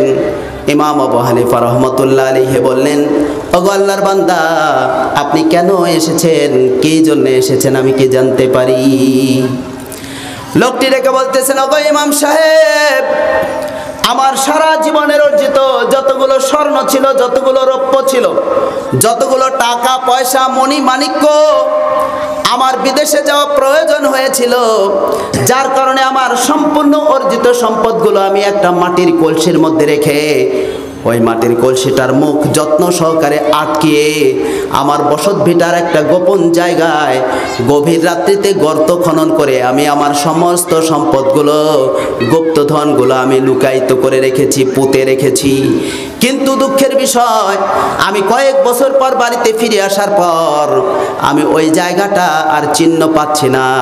গোটা আমার বসত ভিটা আমি তন্ন তন্ন করে খুঁজেছি, কিন্তু কোন জায়গায় আমি ওই জিনিসটা লুকায়িত করে রেখেছি আমার আর মনে নাই, আমি মনে করতে পারছি না। হুজুর, দয়া করে আপনি কি আমাকে একটা পরামর্শ দিবেন? ইমাম আজম আবু হানিফা রহমাতুল্লাহ আলাইহি তিনি হাসছেন এবং বলতেছেন যে, ওগো আল্লাহর বান্দা, আমাকে তুমি কোরআন হাদিসের মাসলা মাসাইল জিজ্ঞাসা করবে। এখন বলেন, আলেমদের কাছে মানুষ যায় মাসলা মাসাইল জানার জন্য, বলেন কথা ঠিক না? ডাক্তারের কাছে গিয়ে কি কেউ মাসলা মাসাইল জিজ্ঞাসা করে? ডাক্তারের কাছে যান অসুখের কথা বলে, ভাই আমার এই সমস্যা হয়েছে, কি ওষুধ খাবো। আলেমের কাছে যায় মানুষ এই জন্যে, কবিরাজের কাছে যায়, হেকিমের কাছে যায়। এক একজনের কাছে, যখন কেউ যদি কোনো উকিলের কাছে যায়, উকিলের কাছে কি মাসলা জানার জন্য যায় না আইন জানার জন্য যায়? এক একজনের এক এক কাজ। ইমাম আজম আবু হানিফা রহমাতুল্লাহ আলাইহি বললেন, ওগো আল্লাহর বান্দা, আমার কাছে আসে মানুষ কোরআন হাদিস জানার জন্যে, আর তুমি আমার কাছে এমন একটা বিষয় জানতে চাচ্ছ, তোমার গুপ্তধন তুমি কোন জায়গায় লুকায়িত রেখেছো, তুমি সেটা খুঁজে পাচ্ছ না, আমি কিভাবে তোমাকে খুঁজে দেব? তবে ওগো আল্লাহর বান্দা, তোমাকে আমি একটা পরামর্শ দিতে পারি, এই পরামর্শ অনুযায়ী তুমি কাজ করো, দেখা যাক জিনিসটা পাওয়া যায় কিনা। তখন উনি বলতেছে, হুজুর আপনি আমাকে যে পরামর্শ দিবেন সেই পরামর্শ অনুযায়ী আমি কাজ করব। তখন ইমাম আজম আবু হানিফা রহমাতুল্লাহ আলাইহি ওই লোকটাকে ডেকে বলছেন, ওগো আল্লাহর বান্দা, তুমি বাড়িতে যাবে, 5 ওয়াক্ত নামাজ আদায় করবে, ইশার নামাজ আদায় করার পর তারপরে খাওয়া দাওয়া শেষ করে সুন্দরভাবে পবিত্রতা অবলম্বন করবে এবং তুমি নিয়াত করবে ফজরের আজানের আগ পর্যন্ত সারা রাত তুমি নামাজের মধ্যে সময় কাটিয়ে দিবা। জোরে বলেন আল্লাহু আকবার। সারা রাত নফল নামাজ পড়বে, সারা রাত, 1 সেকেন্ডও ঘুমাবে না, সারা রাত তুমি নফল নামাজের চেষ্টা করবে। সারা রাত নফল নামাজ পড়ার পর যখন ফজরের আজান হবে, ফজরের নামাজ আদায় করে তুমি আমার কাছে আসিও। এরপরে কি সমস্যা হয় তার ব্যাপারে আবার নতুনভাবে সমাধান দেব। এবার ওই লোকটা ইমাম আজম আবু হানিফা রহমাতুল্লাহ আলাইহির এই পরামর্শ অনুযায়ী তিনি ওই স্থান ত্যাগ করে চলে আসলেন, বাড়িতে আসলেন, রাত্রিতে ইশার নামাজ আদায় করলেন, ইশার নামাজ আদায় করার পর খাওয়া দাওয়া করলেন। এরপরে সম্পূর্ণরূপে পবিত্রতা অবলম্বন করলেন। পবিত্রতা অবলম্বন করে সারা রাত নফল নামাজ পড়ার জন্য নিয়াত করে যায় নামাজ বিছিয়েছেন। সারা রাত কি নামাজ পড়বে? নফল নামাজ। সবাই বলেন কি নামাজ? নফল নামাজ পড়বেন। এই নিয়াতে যায় নামাজ বিছিয়েছেন। নফল নামাজ আদায় করতে হয় দুই রাকাত করে নিয়াত করে। সবাই বলেন তো কয় রাকাত করে? 2 রাকাত করে নিয়াত করতে হয়। এইবার ওই লোকটা ইমাম আজম আবু হানিফা রহমাতুল্লাহ আলাইহির পরামর্শ অনুযায়ী যায় নামাজে দাঁড়িয়ে সর্বপ্রথম 2 রাকাত নফল নামাজের জন্য নিয়াত করেছে। আল্লাহু আকবার। 2 রাকাত নামাজের মধ্যে 1 রাকাত নামাজ আদায় শেষ হতে না হতে তার মনে পড়ে গেছে অমুক জায়গায় তার গুপ্তধন সে লুকায়িত রেখেছে। কয় রাকাত পড়ছে? 1 রাকাত পড়তেই মনে হয়ে গেছে। পরবর্তী 2য় রাকাত তাড়াহুড়া করে নামাজ আদায় করেছে। তাড়াহুড়া করে নামাজ আদায় করে সালাম ফিরিয়ে ওই রাত্রিতেই খুন্তি কোদাল যা ছিল এটা নিয়ে দ্রুত গতিতে তার বসত ভিটার ওই ভিটা জমিতে গেছে। যাওয়ার পরে যে জায়গার কথা নামাজের মধ্যে থাকা অবস্থায় মনে পড়েছে ওই জায়গা কষ্ট করে খনন করে দেখে সত্যি সত্যি মাটির কলসি পাওয়া গেছে। জোরে বলেন আল্লাহু আকবার। মাটির কলসি পাওয়া গেছে। উনি মাটির কলসি বাড়িতে নিয়ে আসলেন। কলসির মুখ খুলে দেখেন তার সম্পূর্ণ স্বর্ণ রৌপ্য মণি মাণিক্য যা কিছু রেখেছিলেন যেমন রেখেছিলেন তেমনই আছে। সুবহানাল্লাহ বলেন। লোকটা, আপনারা বলেন, লোকটা খুশি না বেজার? খুশি। লোকটা খুশি। সারা রাত এবার সম্পদের হিসাব মেলাচ্ছেন। স্বর্ণ কত ভরি আছে, রূপা কত ভরি আছে, টাকা পয়সা কত আছে, ইত্যাদি ইত্যাদি হিসাব মিলালেন। সারাটা রাত কেটে গেল। ফজরের নামাজের যখন আজান হয়, আল্লাহর বান্দা ফজরের নামাজ আদায় করে তাড়াতাড়ি করে তিনি ইমাম আজম আবু হানিফা রহমাতুল্লাহ আলাইহির দরবারে হাজির হয়ে গেলেন। ইমাম আজম আবু হানিফা রহমাতুল্লাহ আলাইহির সাথে সালাম বিনিময় হয়ে গেল। আপনারা বিরক্ত হচ্ছেন নাকি? সালাম বিনিময় হয়ে গেল। ইমাম সাহেব জিজ্ঞাসা করলেন, ওগো আল্লাহর বান্দা, তোমার খবর কি? তোমাকে আমি সারা রাত নফল নামাজ পড়ার জন্য পরামর্শ দিয়েছি, তোমার খবর কি? তুমি কি সারা রাত নামাজ পড়েছো?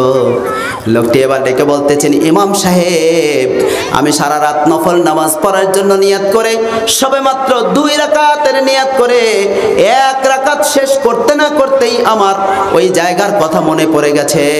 পরবর্তীতে আমি তাড়াহুড়া করে আরো 1 রাকাত নামাজ শেষ করলাম। 2 রাকাত নামাজ আদায় করে সালাম ফিরানোর পর আমি খুন্তি কোদাল নিয়ে ওই জায়গায় গেলাম। যাওয়ার পরে মাটি গর্ত খনন করে আমি আমার গুপ্তধন সবগুলো পেয়ে গেছি। ইমাম সাহেব তখন কথা শুনে তিনি মুস্কি মুস্কি হাসতেছেন। এবার ওই লোকটা ডেকে বলতেছেন, ওগো ইমাম সাহেব, আমার হারিয়েছিল সম্পদ, স্বর্ণ রৌপ্য মণি মাণিক্য আমি কোথায় লুকিয়ে রেখেছিলাম এটা আমি ভুলে গিয়েছিলাম। কিন্তু আপনি আমাকে নামাজের পরামর্শ দিয়েছেন, এর পেছনে রহস্যটা কি? ইমাম আজম আবু হানিফা রহমাতুল্লাহ আলাইহি তখন তার ভেতরের রহস্য তিনি প্রকাশ করলেন। ইমাম সাহেব ডেকে বলেন, ওগো আল্লাহর বান্দা, শয়তান আমাদের প্রকাশ্য শত্রু। শয়তান আমাদের প্রকাশ্য শত্রু। কিন্তু এই শয়তান মাঝে মাঝে আমাদের কল্যাণ করে, মাঝে মাঝে আমাদের উপকার করে, কিন্তু এই উপকারের ভেতরে অসংখ্য ক্ষতি লুকায়িত থাকে। ওগো আল্লাহর বান্দা, তুমি যখন নামাজে দাঁড়িয়ে 2 রাকাত নামাজ পড়ার জন্য যখন তুমি নিয়াত করে ফেলেছ, তুমি যখন নিয়াত করেছো সারা রাত তুমি নফল ইবাদতের মধ্যে সময় কাটিয়ে দিবে, এটা শয়তানের সহ্য হয় নাই। যার কারণে প্রথম রাকাতেই শয়তান তোমাকে ওই গুপ্তধনের কথা মনে করিয়ে দিয়েছে, যাতে করে তুমি সারা রাত নফল নামাজ পড়ার এই সওয়াব থেকে বঞ্চিত হও। জোরে বলেন নাউজুবিল্লাহ। তাহলে বলেন, শয়তান উপকার করলো বান্দার কল্যাণের জন্য না ক্ষতির জন্য? ক্ষতির জন্য, যে সারা রাত ইবাদত করা থেকে যেন সে বঞ্চিত হয়। তখন আল্লাহর ওই বান্দা বুঝতে পারলেন, আহারে সত্যিই তো তাই, নামাজের ভেতরে আমার এই কথাটা স্মরণ হয়েছে। ইমাম আজম আবু হানিফা রাহমাতুল্লাহ আলাইহি বলেন, ও আল্লাহর বান্দা, যার কারণে মাঝে মাঝে শয়তান আমাদের কল্যাণ করে, উপকার করে, কিন্তু যতটুকু উপকার করে তার চাইতে 1000 গুণ আমাদের ক্ষতি করে ফেলে। জোরে জোরে বলেন নাউজুবিল্লাহ। এই জন্য শয়তানের কথা মানা যাবে না। জোরে বলেন, শয়তানের কথা মানা যাবে? আজকে আমাদের চারপাশে শয়তান আছে না নাই? শয়তানের আসল নাম হচ্ছে ইবলিস। সবাই বলেন তো শয়তানের আসল নাম কি? ইবলিস। ইবলিসের কিন্তু আবার স্ত্রী আছে। ইবলিসের স্ত্রীর নাম হলো নীলবিস। ইবলিসের স্ত্রীর নাম কি? নীলবিস। মনে রাখেন, এই ইবলিসের আবার হলো দুই বেটা, একটার নাম আকিস আর একটার নাম খান্নাস। ইবলিসের কয় বেটা? দুই বেটা, আকিস আর খান্নাস। পবিত্র কুরআনুল কারীমের সূরা নাসের মধ্যে খান্নাস শয়তানের কথা উল্লেখ করা আছে না নাই? আছে। আমার সম্মানিত দিন দরদি মুসলিম ভাই এবং বোনেরা, শয়তান আমাদের কিন্তু কল্যাণ করতে চায়, কিন্তু এই কল্যাণটা যদিও করে, এই কল্যাণের মধ্যে হাজার গুণ অকল্যাণ লুকায়িত থাকে। আপনারা কোরআনের মাহফিলে বসে আছেন, শয়তান এসে কুমন্ত্রণা দিয়ে বলতেছে, বাড়িতে তো তালা দিয়ে এসেছি, চোর আসতে পারে, আর এখানে থাকবো না, তাড়াতাড়ি বাড়িতে যাই। এখন বলেন তো, বাড়ি হেফাজতের দায়িত্ব কি শয়তানের না আল্লাহ? আল্লাহ। অনেকে মনে মনে ভাবতেছেন, যা আলোচনা শুনেছি আর শুনবো না, এখন বাড়িতে চলে যাই। এটাও এক ধরনের ধোঁকা। সম্মানিত ভাইয়েরা আমার, এই জন্য আমার আল্লাহ রাব্বুল আলামিন বলেন, ইন্নাশ শাইতানা লাকুম আদুব্বুম মুবিন, নিশ্চয় শয়তান তোমাদের প্রকাশ্য দুশমন, তোমাদের প্রকাশ্য শত্রু। এই শয়তানের কুমন্ত্রণা থেকে আমরা আল্লাহর কাছে আশ্রয় চাই। আমরা কোরআনের মাহফিলে বসেছি, আল্লাহর নবী বলেছেন, মাজলিসু ফিকহিন খায়রুম মিন ইবাদাতি সিদ্দিনা সানা, ইলমে দ্বীন শিক্ষার একটা মজলিস 60 বছর ইবাদতের চেয়ে উত্তম। একটু জবান খুলে সবাই বলেন সুবহানাল্লাহ। তাহলে সওয়াবের ওজন আছে। সবাই বলেন তো সওয়াবের কি আছে? ওজন আছে। আলহামদুলিল্লাহ তামলাউল মিজান। আমাদের নবী হযরত মুহাম্মদ সাল্লাল্লাহু আলাইহি ওয়াসাল্লাম বলেছেন, যখন কোন ইমানদার, যখন কোন মুমিন আলহামদুলিল্লাহ পাঠ করে, সঙ্গে সঙ্গে মিজানের পাল্লা তার জন্য সওয়াব দ্বারা পরিপূর্ণ হয়ে যায়, সওয়াব দ্বারা বোঝাই হয়ে যায়। ওয়া সুবহানাল্লাহি ওয়া আলহামদুলিল্লাহি তামলাআনি আও তামলাউ মা বাইনাস সামাওয়াতি ওয়াল আরদ। যদি কোন ইমানদার, যদি কোন মুমিন সুবহানাল্লাহি ওয়া আলহামদুলিল্লাহ পাঠ করে, আসমান এবং জমিনের মধ্যে যত ফাঁকা জায়গা, সমস্ত ফাঁকা জায়গাগুলো তার জন্য সওয়াব দ্বারা পরিপূর্ণ করে দেওয়া হয়। সবাই বলেন সুবহানাল্লাহ। এরপরে হাদিসে এসেছে, আসসালাতু নূরুন, নামাজ হলো আলোকবর্তিকা স্বরূপ, ওয়াস সাদাকাতু বুরহানুন, দান সদকা হলো দলিল স্বরূপ, ওয়াস সাবরু দিয়াউন, ধৈর্য হলো জ্যোতি স্বরূপ, ওয়াল কুরআনুল হুজ্জাতুন লাকা ওয়া আলাইকা, আর কুরআনুল কারীম হলো বান্দার পক্ষে অথবা বিপক্ষে সাক্ষীদাতা। কুরআনুল কারীম যদি বান্দার পক্ষে সাক্ষী হয়, তাহলে তার জন্য জান্নাত অবধারিত হয়ে যাবে। আর কুরআনুল কারীম যদি বান্দার বিপক্ষে সাক্ষী হয়, তাহলে তার জন্য জাহান্নাম অবধারিত হয়ে যাবে। এখন বলেন, এই কুরআনুল কারীম আমাদের পক্ষে সাক্ষী হওয়া দরকার আছে না নাই? কুরআনুল কারীম আমাদের সকলের পক্ষে সাক্ষী হোক, এটা আপনারা চান নাকি চান না? কারা কারা চান দুইখানা হাত উঁচু করে দেখান। আল্লাহ যেন আমাদেরকে কবুল করেন। সবাই বলেন আমিন। হাত নামান। আপনাদের হাত উঠাতে বললাম জন্য মন খারাপ করেছেন? মন খারাপ করবেন না। এই কোরআন এমন একটা জিনিস, কোরআন হচ্ছে জীবন্ত কিতাব। কোরআন কি? জীবন্ত কিতাব। হাদিস শরীফে এসেছে, মহানবী সাল্লাল্লাহু আলাইহি ওয়াসাল্লাম বলেছেন, আখিরাতের আদালতে কঠিন মুসিবতের সময় দুইটা জিনিস বান্দার জন্য আল্লাহর কাছে সুপারিশ করবে। এক নাম্বার হলো পবিত্র কুরআনুল কারীম। সুবহানাল্লাহ।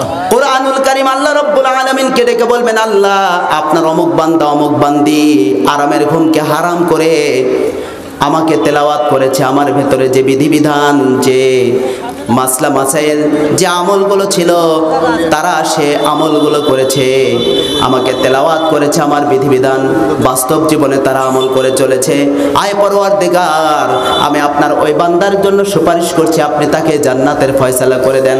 হাদিস শরীফে এসেছে, কুরআনুল কারীম যদি বান্দার পক্ষে সাক্ষী হয়ে যায়, আল্লাহর ইবাদত করে না, রমজান মাসে রোজা রাখে না, দিনের বেলা তারা খাদ্য খায়, এরকম লোক আছে না নাই? হাটে বাজারে বিভিন্ন জায়গায় আমরা এমন মানুষও দেখতে পাই যারা রমজান মাসে দিনের বেলা পান চাবাইতে চাবাইতে রাস্তা দিয়ে হেঁটে যায়, বিড়ি টানতে টানতে তারা রাস্তা দিয়ে হেঁটে যায়, এরকম আমাদের নজরে পড়ে কি পড়ে না? অথচ তার নাম আব্দুর রহিম, আব্দুল সাত্তার, আব্দুল গফফার, আব্দুল কাহার, কত সুন্দর নাম। মুসলমানের নাম রাখা আছে বটে, কিন্তু মুসলমানের কাম তার ভেতরে নাই। জোরে বলেন কথা ঠিক কিনা? তাহলে আমরা কি নামের মুসলমান হতে চাই না কামের মুসলমান? আমার সম্মানিত মুরব্বী বাবা যারা পর্দার অন্তরালে অবস্থান করছেন, মা বোনেরা একটু খেয়াল করুন। একদিন আমাদের প্রিয় নবী সাল্লাল্লাহু আলাইহি ওয়াসাল্লাম মসজিদে নববীতে আছেন। তিনি সাহাবায়ে কেরামদেরকে বললেন, ও আমার সাহাবায়ে কেরাম, তোমরা মসজিদের মেম্বারের নিকটবর্তী হও। এই বলে রাসূল সাল্লাল্লাহু আলাইহি ওয়াসাল্লাম মসজিদে নববীর মেম্বারের প্রথম সিঁড়িতে পা রাখলেন, বললেন আমিন। দ্বিতীয় সিঁড়িতে পা রেখে বললেন আমিন। তৃতীয় সিঁড়িতে পা রেখে বললেন আমিন। এরপরে মহানবী সাল্লাল্লাহু আলাইহি ওয়াসাল্লাম নির্ধারিত সময় পর্যন্ত তিনি আলোচনা করলেন। আলোচনা করা যখন শেষ হয়ে গেল, সাহাবায়ে কেরাম আল্লাহর নবীর কাছে জানতে চাইলেন, নবী গো, আপনি মসজিদের মেম্বারের প্রথম সিঁড়িতে পা রেখে আমিন বললেন, দ্বিতীয় সিঁড়িতেও পা রেখে আমিন বললেন, তৃতীয় সিঁড়িতেও পা রেখে আমিন বললেন, এর পেছনে রহস্য কি জন্য আপনি আমিন বললেন? মহানবী সাল্লাল্লাহু আলাইহি ওয়াসাল্লাম বলেন, ও আমার সাহাবীগণ, তোমরা শুনে নাও, আমি যখন মসজিদের এই মেম্বারের প্রথম সিঁড়িতে পা রাখলাম, তখন জিবরাইল আলাইহিস সালাম আমার কাছে আসলেন এবং বললেন, ওগো নবীজি সাল্লাল্লাহু আলাইহি ওয়াসাল্লাম, যে ব্যক্তি তার জীবদ্দশায় পবিত্র রমজানুল মোবারক মাস পেল, অথচ রমজানুল মোবারক মাসে ইবাদত বন্দিগি করে তওবা ইস্তিগফার করে আল্লাহ পাকের নিকট থেকে তার নিজের কৃতকর্ম, তার গুনাহগুলো মাফ করে নিতে পারলো না, সে যেন ধ্বংস হয়ে যায়।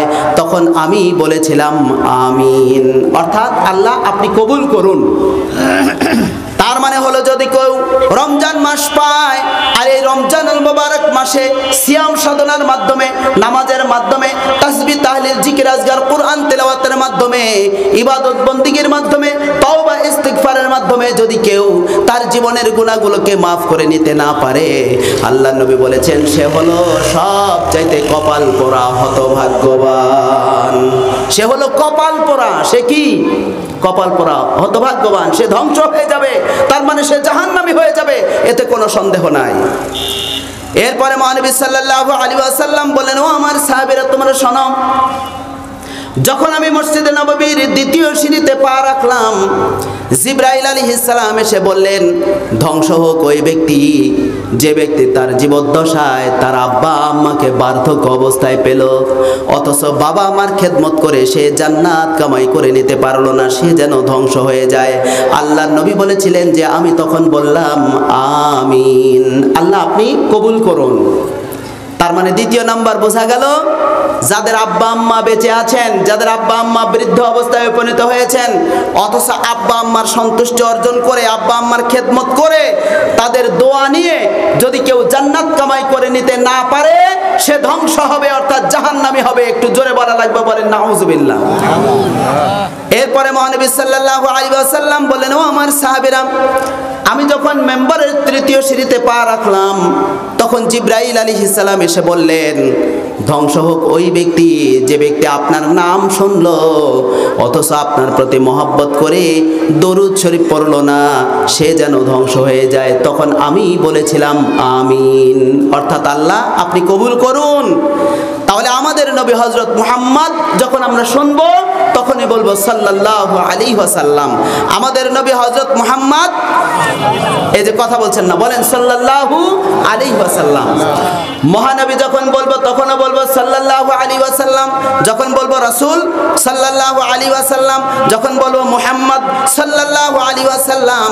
এই জন্য আমাদের নবীর যখন নাম উচ্চারিত হবে, সঙ্গে সঙ্গে নবীজির প্রতি সালাম জানাতে হবে, আমাদের পড়তে হবে সাল্লাল্লাহু আলাইহি ওয়াসাল্লাম, দরুদ শরীফ পড়তে হবে। তাহলে এই হাদিস দ্বারা বোঝা গেল তিনটা আমল এমন আছে যে আমলগুলো না করলে ধ্বংস অনিবার্য, অর্থাৎ জাহান্নামে যেতে হবে। এক নাম্বার হলো রমজানুল মুবারক মাসের ইবাদত সঠিকভাবে যদি কেউ না করে তাহলে সে জাহান্নামে যাবে। রমজানুল মুবারক মাসের ইবাদত বন্দেগী করে তার অতীত জীবনের সব গুনাহগুলোকে মাফ করে নিতে হবে, তবেই সে সফল কাম হবে, সে জান্নাতের মেহমান হবে। মহানবী সাল্লাল্লাহু আলাইহি ওয়াসাল্লাম বলেছেন, যদি কেউ রমজানুল মুবারক মাসের সিয়াম সাধনা ঈমান এবং ইহতিসাবের সাথে যদি রমজানুল মুবারক মাসের সিয়াম সাধনা পালন করে, আল্লাহ রাসূল বলেছেন গফিরা লাহু মা তাকাদ্দামা মিন জামবিহি, আল্লাহ তাআলা তার অতীত জীবনের সব গুনাহগুলোকে মাফ করে দিবেন। সবাই বলুন সুবহানাল্লাহ। মহানবী সাল্লাল্লাহু আলাইহি ওয়াসাল্লাম বলেছেন, যে ব্যক্তি রমজানুল মুবারক মাসে রাত্রিতে জাগরণ করে, অর্থাৎ রাত্রিতে জেগে জেগে তারাবির নামাজ আদায় করে, আল্লাহ রাসূল বলেছেন গুফিরা লাহু মা তাকাদ্দামা মিন জামবিহি, আল্লাহ রাব্বুল আলামিন তার জীবনের সব গুনাহগুলোকে maaf করে দিবেন। সবাই বলেন সুবহানাল্লাহ। তাহলে রমজান মাসে গুনাহ মাফের নির্দেশ আছে না নাই? গুনাহ মাফের সুসংবাদ আছে না নাই? এই জন্য আর মাত্র এই যে 24 দিন বা 25 দিন পরে যে আমাদের মাঝে রমজান মাস আসতেছে, এই রমজানুল মুবারক মাসের সিয়াম সাধনা 30টা রোজাই রাখার নিয়ত আছে কার কার? দুখানা হাত উঁচু করে দেখান। আল্লাহ যেন আমাদেরকে তৌফিক দেন। সবাই বলেন আমিন। হাত নামান। যখন রমজান মাস আসবে তখন আপনারা দেখতে পাবেন যে শয়তান কিভাবে কুমন্ত্রণা দেয়। আপনাকে ঘুম থেকে জাগতে দিবে না। সুবহে সাদিকের সময় আপনার মা আপনাকে ডেকেছে, আপনার বোন আপনাকে ডেকেছে, আপনার ভাই আপনাকে ডেকেছে, আপনার বোন আপনাকে ডেকেছে, আপনার আব্বা আপনাকে ডেকেছে, আপনার স্ত্রী আপনাকে ডেকেছে, আপনি সেখান থেকে উঠেন নাই, সেহরি খান নাই, রোজা রাখেন নাই। দিনের বেলা আপনার কপাল খারাপ, ঠান্ডা ভাত ঠান্ডা তরকারি আপনার খাওয়া লাগবে। জোরে বলেন কথা ঠিক কিনা? পচা বাসি খাবার ছাড়া আপনার তকদিরে কিছু জুটবে না। আমার ভাইয়েরা, এই জন্য রমজানুল মুবারক মাসে আমাদের গুনাহ মাফ করে নিতে হবে। 2 নাম্বার হলো বাবা মার খেদমত করে গুনাহ মাফ করে নিতে হবে। বাবা মায়ের খেদমতের মাধ্যমে গুনাহগুলো মাফ হয়, এ কথা হাদিসে আছে না নাই? আমার আল্লাহ রাব্বুল আলামিন পবিত্র কোরআনে বলেন, ওয়া ক্বাদা রাব্বুকা আল্লা তা'বুদু ইল্লা ইয়্যাহু ওয়া বিল ওয়ালিদাইনি ইহসানা ইম্মা ইয়াবলুগান্না ইনদাকাল কিবারা আহাদুহুমা আও কিলাহুমা ফালা তাকুল লাহুমা উফফিন ওয়া লা তানহারহুমা ওয়া কুল লাহুমা কওলান কারীমা ওয়াখফিদ লাহুমা জানাহাজ যুল্লি মিনার রাহমাতি ওয়া কুর রাব্বিরহামহুমা কামা রাব্বায়ানি সগীরা। সবাই জবান খুলে পড়েন, রাব্বিরহামহুমা কামা রাব্বায়ানি সগীরা। ওগো আল্লাহ, আমাদের পিতামাতা আমাদেরকে ছোটবেলা যেরকম করুণা করেছেন, দয়া করেছেন, আপনিও আমাদের পিতামাতার উপর ওইরকম করুণা করেন, দয়া করেন। এই দোয়া করার পদ্ধতি শিক্ষা দিয়েছেন আল্লাহ নিজে। সবাই বলেন, শিক্ষা দিয়েছেন কে? আল্লাহ নিজে। সম্মানিত ভাইরা, আপনারা ডানে বামে তাকান কেন? একটু আমার দিকে তাকান, একটু সবাই আমার দিকে মনোযোগী হবেন। মাদ্রাসার ছাত্র ভাইয়েরা, তোমরা আমার দিকে তাকাও। সম্মানিত ভাইয়েরা, পিতা মাতার খেদমত করতে হবে, এটা আল্লাহর হুকুম। সবাই বলেন, কার হুকুম? আল্লাহর হুকুম। আপনারা যারা পিতা মাতা হয়েছেন আপনাদের কাছে এই ওয়াজ ভালো লাগবে, কিন্তু যারা এখনো বাবা হয়নি, মা হয়নি, তাদের কাছে এটা একটু খারাপ লাগতেছে যে বাপ মায়ের খেদমত করা লাগবে। আমার বাপ মা কেমন এটা কি আপনি জানেন? তাদের খেদমত করলে আমাদের লাভ কি? কি জন্য খেদমত করবে? এরকম প্রশ্ন তাদের ভেতরে আসবে। কিন্তু যারা সন্তান দ্বারা লাঞ্ছিত, সন্তান দ্বারা বঞ্চিত, সন্তান যাদের খেদমত করে না, তাদের কাছে এই কথাগুলো ভালো লাগবে, এটাই স্বাভাবিক। আল্লাহ পাকের নির্দেশনা কি? আল্লাহ রাব্বুল আলামিন বলছেন, বান্দারে তোমাদের রবের পক্ষ থেকে বর্ণিত হচ্ছে, আল্লাহ তা'বুদু ইল্লা ইয়্যাহু, তোমরা সর্বপ্রথম একমাত্র আল্লাহর ইবাদত করবে, আল্লাহর ইবাদত ছাড়া আর কারো ইবাদত করবে না। এরপরে আল্লাহ পাক বলছেন, ওয়াবিল ওয়ালিদাইনি ইহসানা, এরপরে তোমরা তোমাদের পিতা মাতার সাথে উত্তম আচরণ করবে। উত্তম আচরণ, সবাই বলেন কি আচরণ? উত্তম আচরণ। মানে পৃথিবীর জমিনে কেউ যদি সর্বোত্তম আচরণ, সর্বোত্তম ব্যবহার যদি পেতে চায়, তাহলে তিনি হলেন আব্বা মা। আব্বা মা হচ্ছেন সবচেয়ে সম্মানিত ব্যক্তি। এই পৃথিবীর জমিনে যত মানুষ আছে তার মধ্যে বাবা মা হলো সবচেয়ে সম্মানের পাত্র। সবাই বলেন সবচেয়ে কি পাত্র? সম্মানের পাত্র। আপনাদের কাছে খারাপ লাগতেছে তাই না ভাই? আল্লাহ নিজে বলতেছেন ওয়াবিল ওয়ালিদাইনি ইহসানা, তোমরা তোমাদের পিতা মাতার সাথে উত্তম আচরণ করো, ইহসান করো, দয়া করো, করুণা করো, অনুগ্রহ করো। আমার সম্মানিত দিন দরদি মুসলিম ভাই এবং বোনেরা, হাদিস শরীফে আসছে 3 ব্যক্তির দোয়া আল্লাহর দরবারে সরাসরি কবুল হয়। সেটা বদদোয়াও হতে পারে, নেক দোয়াও হতে পারে। 1 নম্বর হলো মজলুম ব্যক্তির দোয়া, 2 নম্বর মুসাফিরের দোয়া, 3 নম্বর হলো পিতামাতার দোয়া। এই 3 ব্যক্তির দোয়া সরাসরি আল্লাহর দরবারে কবুল হয়। তার মধ্যে অন্যতম হচ্ছে বাবা মা। সবাই বলেন তার মধ্যে অন্যতম কে? বাবা মা। একটা বাস্তব ঘটনা আপনাদের সামনে আলোচনা করে আমি সামনের দিকে অগ্রসর হব। আল্লাহর একজন বান্দা, নাম হলো আনিসুর রহমান। আনিসুর রহমানের বাড়ি হচ্ছে হবিগঞ্জে, কিন্তু তিনি তার নানার বাড়ি বেড়াতে গেছেন নারায়ণগঞ্জে। আনিসুর রহমান তার নানার বাড়িতে বেড়াইতে গেছেন। দুপুরবেলা খাওয়া দাওয়া শেষ করে, প্রচণ্ড গরমের দিন, যার কারণে একটা ছায়াদার গাছের নিচে একটা চেয়ার পেতে চেয়ারে বসে তিনি আরাম করতেছেন। হঠাৎ করে দেখতে পান তার দিকে আল্লাহর একজন বান্দা হেঁটে হেঁটে আসতেছে, যার এক সাইড প্যারালাইসিস হয়ে গেছে। এক সাইড কি হয়েছে? প্যারালাইসিস। একটা চোখ কানা হয়ে গেছে, পায়ের মধ্যে মস্ত বড় একটা ঘায়ের মধ্যে পোকা সৃষ্টি হয়ে গেছে। এরকম একজন ব্যক্তি তার দিকে হেঁটে আসতেছে। আনিসুর রহমান বড় চিন্তায় পড়ে গেল। ওই রকম একজন দুর্বল অসুস্থ মানুষের দিকে তিনি তাকিয়ে আছেন। দেখতে পেলেন ওই লোকটা তার দিকে এগিয়ে আসতেছে। এগিয়ে আসার সময় হঠাৎ করে হোঁচট খেয়ে জমিনের বুকে পড়ে গেল।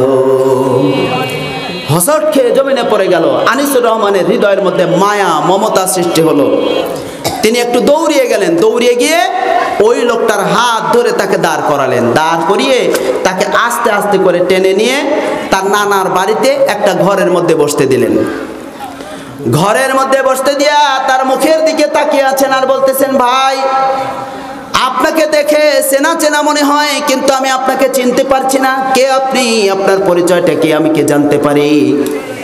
তখন আনিসুর রহমানকে লক্ষ্য করে ওই লোকটা 2 চোখের পানি ফেলে দিয়ে কান্না করা শুরু করে দিল আর বলতে লাগলো, ভাইজান আমি তো আপনার সবচেয়ে নিকটতম একজন বন্ধু। আমার নাম হলো মুকসেদ। নাম কি?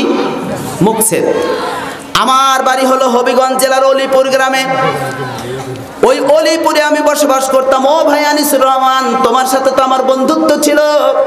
আমি তোমার সাথে একসাথে উঠা বসা করেছি, চা পান খেয়েছি, তোমার সাথে কত ঘোরাফেরা করেছি। ভাই আনিসুর রহমান, তুমি কি আমাকে চিনতে পারছো না? তখন আনিসুর রহমান বলতেছে, ভাই মুকসেদ, তোমার তো চেহারা এরকম ছিল না। তুমি সুঠাম দেহের অধিকারী ছিলে, অত্যন্ত সুন্দর ছিলে। তো তোমার এক সাইড প্যারালাইসিস হয়ে গেছে, বাম চোখ কানা হয়ে গেছে, তারপরে তোমার পায়ের মধ্যে ঘা সৃষ্টি হয়ে গেছে। তোমার এই করুণ পরিণতি কি জন্য হলো ভাই? কিভাবে হলো একটু কি আমি জানতে পারি? যখন আনিসুর রহমান বলতেছে, ও ভাই মুকসেদ, তোমার এমন করুণ পরিণতি কেন হলো, এটা কি একটু বলবে? এটা কি আমাকে বলতে পারো? তখন আনিসুর রহমান যখন এ কথা জানতে চাইল, মুকসেদ তখন 2 চোখের পানি ফেলে দিয়ে কান্দে আর বলে, ভাই আনিসুর রহমান, আমি যখন লেখাপড়া করতাম, আমি যখন নিচের ক্লাসে ছিলাম, ক্লাস 4-5-এ পড়তাম, তখন আমার আব্বা জান দুনিয়া থেকে বিদায় হয়ে গেছেন। আমার আব্বা মারা গেছেন। আমার আব্বা মারা গেলেন আমাদের সংসার দেখাশোনা করার মতো। আমার মা ছাড়া আর কেউ ছিলেন না। আমার মা মানুষের বাড়িতে কাজকর্ম করতেন। কাজকর্ম করে যে সামান্য পারিশ্রমিক পেতেন, সামান্য যে খাদ্যগুলো পেতেন ওই খাদ্যগুলো দিয়ে আমার পরিবার পরিজনদের ব্যয়ভার বহন করতেন, আমার লেখাপড়ার যাবতীয় ব্যয়ভার বহন করতেন। আস্তে আস্তে করে আমি ক্লাস 6 পাস করলাম, 7 পাস করলাম, 8 পাস করলাম, 9 পাস করলাম। সেই জামানায় আমি মেট্রিক পরীক্ষা দিলাম। মেট্রিক পরীক্ষায় যখন আমি পাস করলাম সেই জামানায় আমি ফার্স্ট ডিভিশনে পাস করলাম। একটু জোরে বলেন আল্লাহু আকবার। কে বলতেছে? মুকসেদ বলতেছে। সবাই বলেন তো কে বলতেছে? মুকসেদ।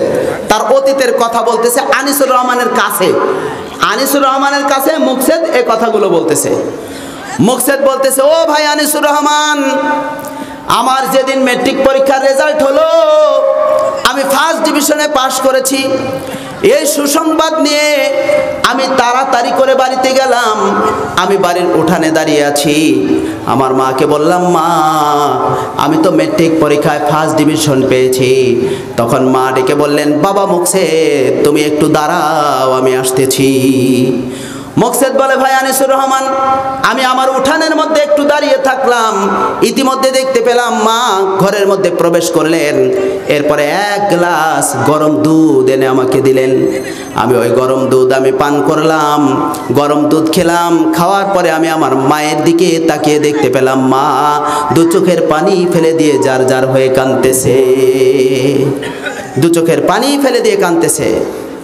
মুকসেদ বলে, ভাই আনিসুর রহমান, আমি আমার মাকে জিজ্ঞাসা করলাম, মা আজকের এই আনন্দের খবর শোনার পরে, আমি মেট্রিক পরীক্ষায় ফার্স্ট ডিভিশন পেয়েছি, এই খবর শোনার পরে আপনি কাঁদতেছেন কেন?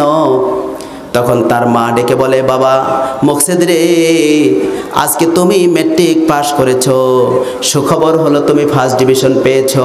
ও বাবা মুকসেদ, তোমার বাবা যদি দুনিয়ার জমিনে বেঁচে থাকতেন, তোমার বাবা যদি এই খবরটা শুনতে পেতেন, তোমার বাবা কতই না খুশি হয়ে যেতেন। জোরে বলেন আল্লাহু আকবার। আজকে তোমার বাবার কথা আমার বড় মনে পড়ে গেছে, যার কারণে আমি 2 চোখের পানি ধরে রাখতে পারছি না, কাঁদতেছি। মুকসেদ এবার ডাক দিয়ে বলে, আম্মা জান, আপনি আর চিন্তা করবেন না, মানুষের বাড়িতে আপনার আর কাজ করে খেতে হবে না। আমি শহরে যেতে চাই গো মা, আপনি আমার জন্য একটু দোয়া করেন, আল্লাহ যেন আমার ভাগ্যে একটা চাকরি মিলায়া দেয়। সেই জামানায় মেট্রিক পাস করলে কিন্তু বড় বড় সরকারি চাকরি পাওয়া যেত। এবার মুকসেদ আনিসুর রহমানকে ডাক দিয়ে বলে, ভাই আনিসুর রহমান, আমি আমার মায়ের নিকট থেকে দোয়া চেয়ে আমি বিদায় হলাম, শহর অভিমুখে রওনা দিলাম। শহরে গিয়ে একটা সরকারি চাকরিতে আমি দরখাস্ত দিলাম। আমার ভাগ্যে একটা সরকারি চাকরি জুটে গেল। আমি সেখানে নিয়োগপ্রাপ্ত হলাম, যোগদান করলাম। যোগদান করে আমি আমার কর্মস্থলে দায়িত্ব পালন করতেছিলাম। যেই জায়গায় আমি চাকরি পেলাম, ওই চাকরি স্থলে যতগুলো পুরুষ চাকরি করত, তার মধ্যে একজন মহিলাও চাকরি করত। ওই মহিলাটার নাম ছিল সালেহা। কি নাম? সালেহা। মুকসেদ বলে, ভাই আনিসুর রহমান, ওই সালেহা নামনি মেয়েটার সাথে আমার মাঝে মাঝে কথা হতো, মাঝে মাঝে তার সাথে গল্প গুজব করতাম। এক সময় তার সাথে আমার একটা বন্ধুত্ব সৃষ্টি হয়ে গেল, তার সাথে আমার মায়া মমতা সৃষ্টি হয়ে গেল। মাঝে মাঝে যখন আমি ছুটিতে বাড়িতে আসতাম, ওই সালেহাকে সঙ্গে করে নিয়ে আমি বাড়িতে আসতাম। যখন সালেহাকে সঙ্গে করে নিয়ে বাড়িতে আসতাম, আমার মা এটা পছন্দ করতেন না। আমার মা ডাক দিয়ে বলতেন, বাবা মুকসেদ রে, তোকে আমি এত কষ্ট করে লালন পালন করে গড়ে তুলেছি, তোমাকে আমি এত কষ্ট করে লেখাপড়া শিখালাম, আজকে তুমি সরকারি চাকরি পেয়েছো, যে মহিলাটাকে তুমি সঙ্গে করে নিয়ে আসো তার সাথে তো তোমার আত্মীয়তার সম্পর্ক নাই। একজন অপরিচিতা মহিলাকে সঙ্গে করে নিয়ে আসা সম্পূর্ণ হারাম। জোরে বলা লাগবে, সম্পূর্ণ কি? হারাম। আমার সম্মানিতা মা বোনেরা যারা পর্দার অন্তরালে আছেন, আপনাদের অনেক মেয়েরা তারা স্কুল কলেজে লেখাপড়া করে, এরকম আছে না নাই? মেয়েরা লেখাপড়া করে, মেয়ে বাড়িতে এসেছে, হঠাৎ করে ওই মেয়ের এক বন্ধু বেড়াইতে আসছে। ওই মেয়েটা তার বন্ধুটাকে ডাক দিয়ে বলতেছে, বন্ধু বাড়িতে আসো। ওই মেয়ের মা জিজ্ঞাসা করে, ও মেয়ে তুমি বলো, যেই ছেলেটা তোমার কাছে আসলো ছেলেটা তোমার কে হয়? বলে, আমার বয়ফ্রেন্ড। কি ফ্রেন্ড? বয়ফ্রেন্ড। তখন মা খুশি হয়ে গেছে। মা খুশি হয়ে তখন তাদেরকে ঘরের মধ্যে নিয়ে বসতে দিয়েছে। বসতে দিয়ে তার মেয়েকে বলতেছে, মা তুমি তোমার বন্ধুর সাথে গল্প করো, আমি চা বিস্কিট নিয়ে আসতেছি। অনেক মা তার মেয়েকে তার মেয়ের বন্ধুর সাথে গল্প করার সুযোগ করতে দিয়া চা বিস্কিট পর্যন্ত নিজে এগিয়ে দেয়, এরকম নির্লজ্জ বেহায়া মা আমাদের সমাজে আছে না নাই? আরো জোরে বলা লাগবে, বলেন আছে না নাই? আমাদের মধ্যে অনেক সম্মানিত ভাইয়েরা আছেন, আপনাদের ছেলেরা কলেজে ইউনিভার্সিটিতে লেখাপড়া করে, মাঝে মাঝে ছুটিতে বাড়িতে আসে, আপনার ছেলেকে আদর করে আব্বা আব্বা বলে ডাকতেছেন, বাবা তুমি কেমন আছো, লেখাপড়া কেমন চলছে? বলছে আব্বা খুব ভালো চলছে। হঠাৎ করে একজন যুবতী মেয়ে বেড়াইতে আসছে, বাবা জিজ্ঞাসা করতেছে তার ছেলেকে, বাবা এই মেয়েটাকে? বলতেছে আব্বা আর বলবেন না, এটা হলো আমার জিএফ। জিএফ মানে গার্লফ্রেন্ড। কি ফ্রেন্ড বলেন? গার্লফ্রেন্ড, এটা আমার ফ্রেন্ড। তখন বাবা মনে করছে ফ্রেন্ড না জানি কি জিনিস।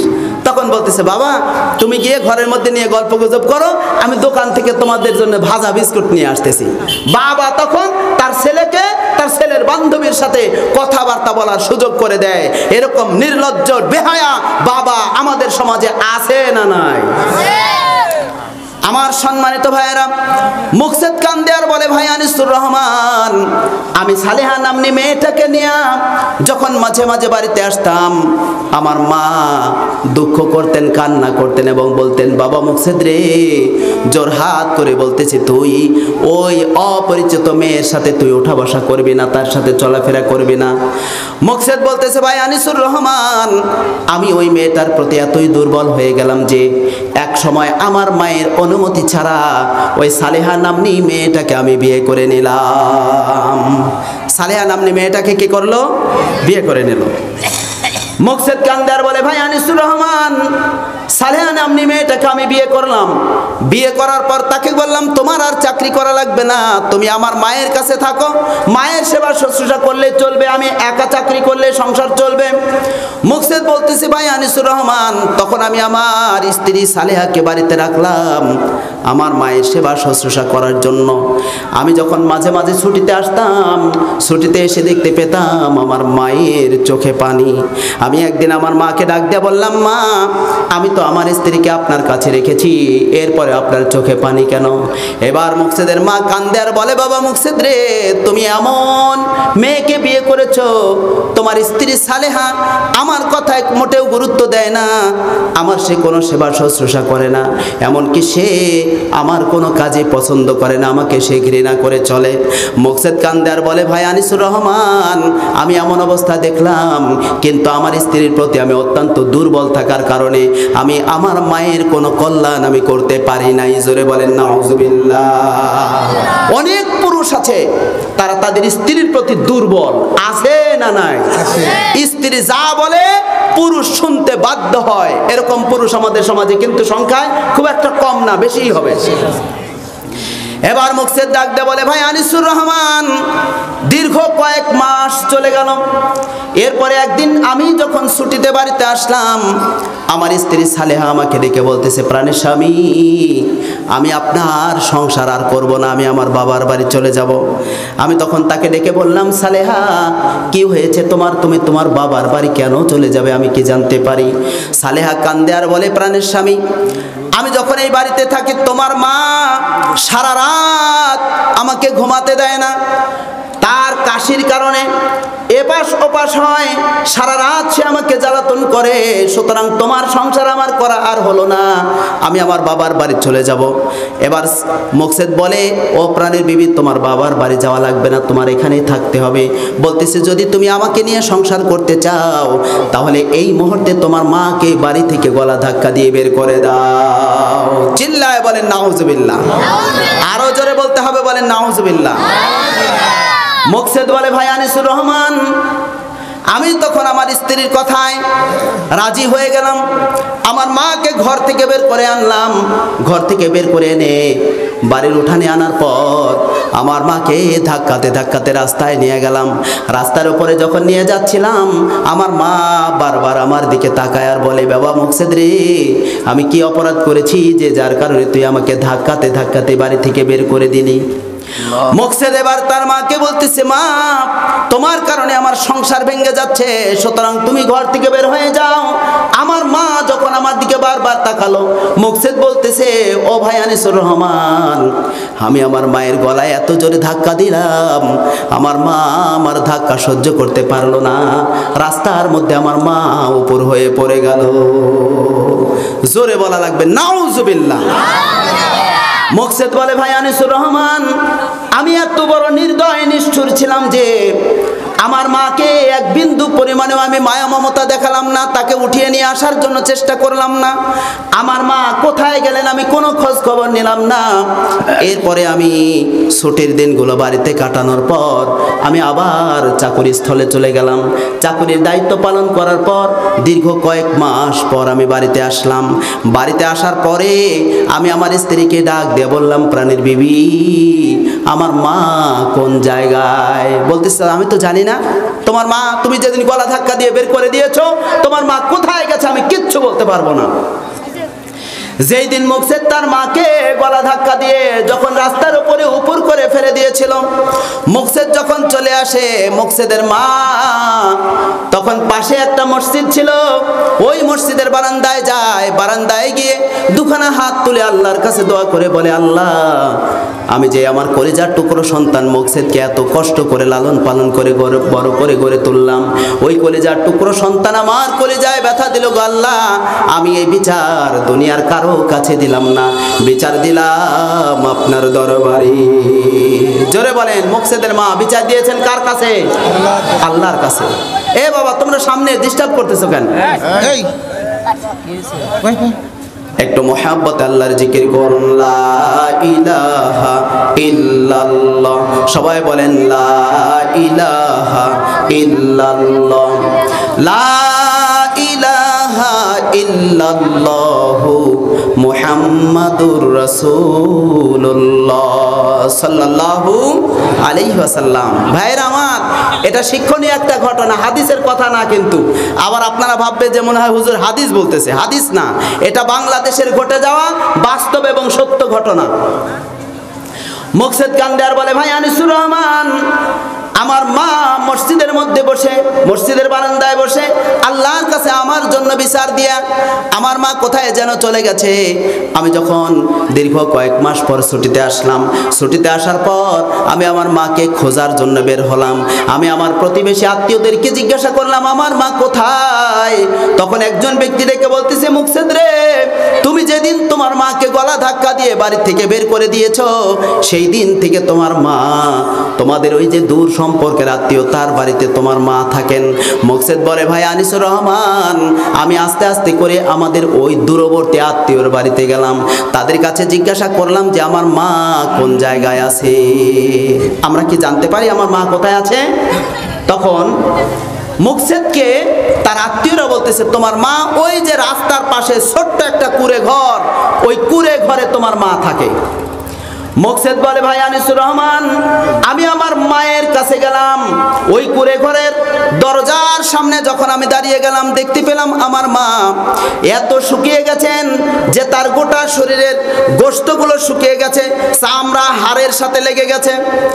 আমার মাকে দেখে আমার হৃদয়ের মধ্যে মায়া মমতার সৃষ্টি হলো। আমি মনে মনে ভাবলাম, আমার মায়ের কাছে থেকে আমি হাত পা ধরে আমি আমার মায়ের কাছে মাপ চাইব। এই বলে মোকসেদ যখন দরজার সামনে দাঁড়ায়া তার মাকে মা বলে ডাক দিল, তার মা এবার মোকসেদের দিকে তাকায়। মোকসেদ যখন তার মায়ের দিকে অগ্রসর হয়, সঙ্গে সঙ্গে তার মা মুখখানা ফিরাইয়া নেয়। মোকসেদ ডাক দেয়া বলে, ভাই আনিসুর রহমান, আমি আমার মায়ের কাছে ক্ষমা চাওয়ার জন্য যখন আমি গেলাম, যাওয়ার সাথে সাথে দেখতে পেলাম আমার মা আর বেঁচে নাই, তিনি দুনিয়া থেকে চিরকালের জন্য বিদায় হয়ে গেছেন। মোকসেদ কান্দে আর বলে, ভাই আনিসুর রহমান, আমি জীবনের শেষ প্রান্তে এসে, আমার মায়ের জীবনের শেষ প্রান্তে এসে আমি আমার মায়ের কাছ থেকে ক্ষমা পর্যন্ত চাওয়ার মতো সুযোগ পেলাম না। এরপরে আত্মীয় স্বজনদের সহযোগিতা নিয়ে আমি আমার মাকে জানাজার নামাজ আদায় করে তাকে কবরে দাফন করলাম। দাফন করে আমি চলে আসলাম। নির্ধারিত ছুটির দিনগুলো কাটানোর পর আমি কর্মস্থলে চলে গেলাম চাকরি করার জন্য। চাকরি স্থলে যাওয়ার পর কেটে গেল মাত্র 3 মাস। এই 3 মাসের মধ্যে আমার দ্বারা এমন এমন কোনো অপরাধ সংগঠিত হয় নাই যে অপরাধের কারণে আমার চাকরি ছুটে যাবে।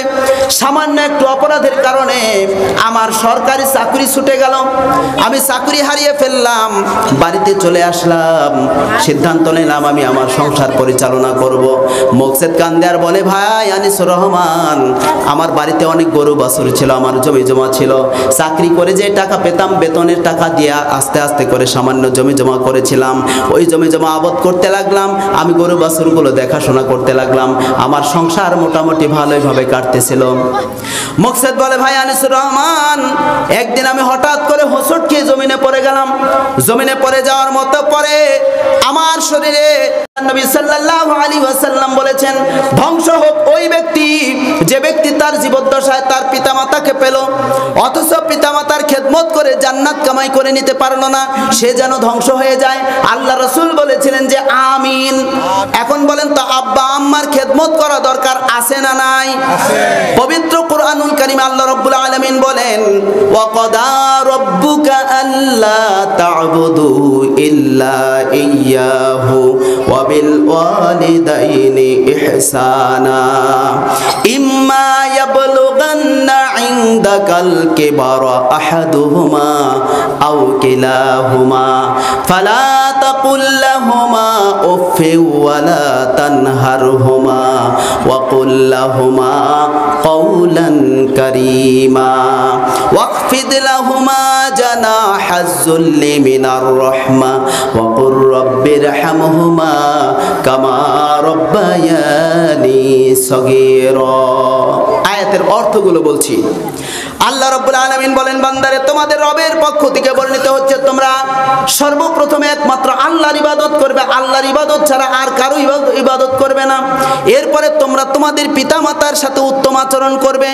যখন তারা বৃদ্ধ অবস্থায় উপনীত হয়, তাদের একজন অথবা দুইজন, তখন তোমরা তাদের সাথে চোখ রাঙিয়ে ধমক দিয়ে কঠোরভাবে কথা বলো না, বরং তাদের সাথে কোমল সুরে নরম সুরে কথা বলো। এমনভাবে কথা বলো না যাতে করে তারা ওহ শব্দ পর্যন্ত উচ্চারণ করে।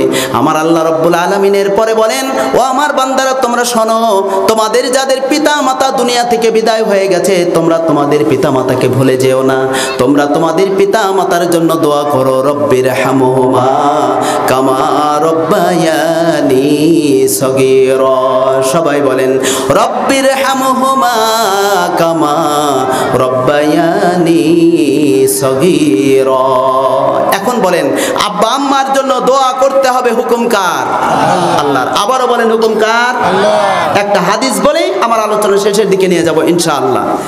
হাদিস শরীফে এসেছে, মহানবী সাল্লাল্লাহু আলাইহি ওয়াসাল্লাম বলেছেন, যখন দুনিয়ার জীবিত ব্যক্তিরা তাদের মৃত ব্যক্তিদের জন্য আল্লাহর কাছে দোয়া করে, তাসবিহ তাহলিল জিকির আজকার কোরআন তেলাওয়াত করে, যখন তাদের রূহের মাগফিরাতের জন্য আল্লাহর কাছে দোয়া করে, এই দোয়ার বদৌলতে মৃত ব্যক্তিরা যখন তারা কবরে শান্তি পায়, তখন ওই মৃত ব্যক্তিরা আল্লাহর কাছে জীবিত ব্যক্তিদের জন্য দোয়া করে, তখন জীবিত ব্যক্তিদের উপরে দুনিয়াতে শান্তি নাজিল হয়, তারা দুনিয়ায় সুখ শান্তিতে জীবন অতিবাহিত করার সুযোগ পায়। জোরে বলেন সুবহানাল্লাহ।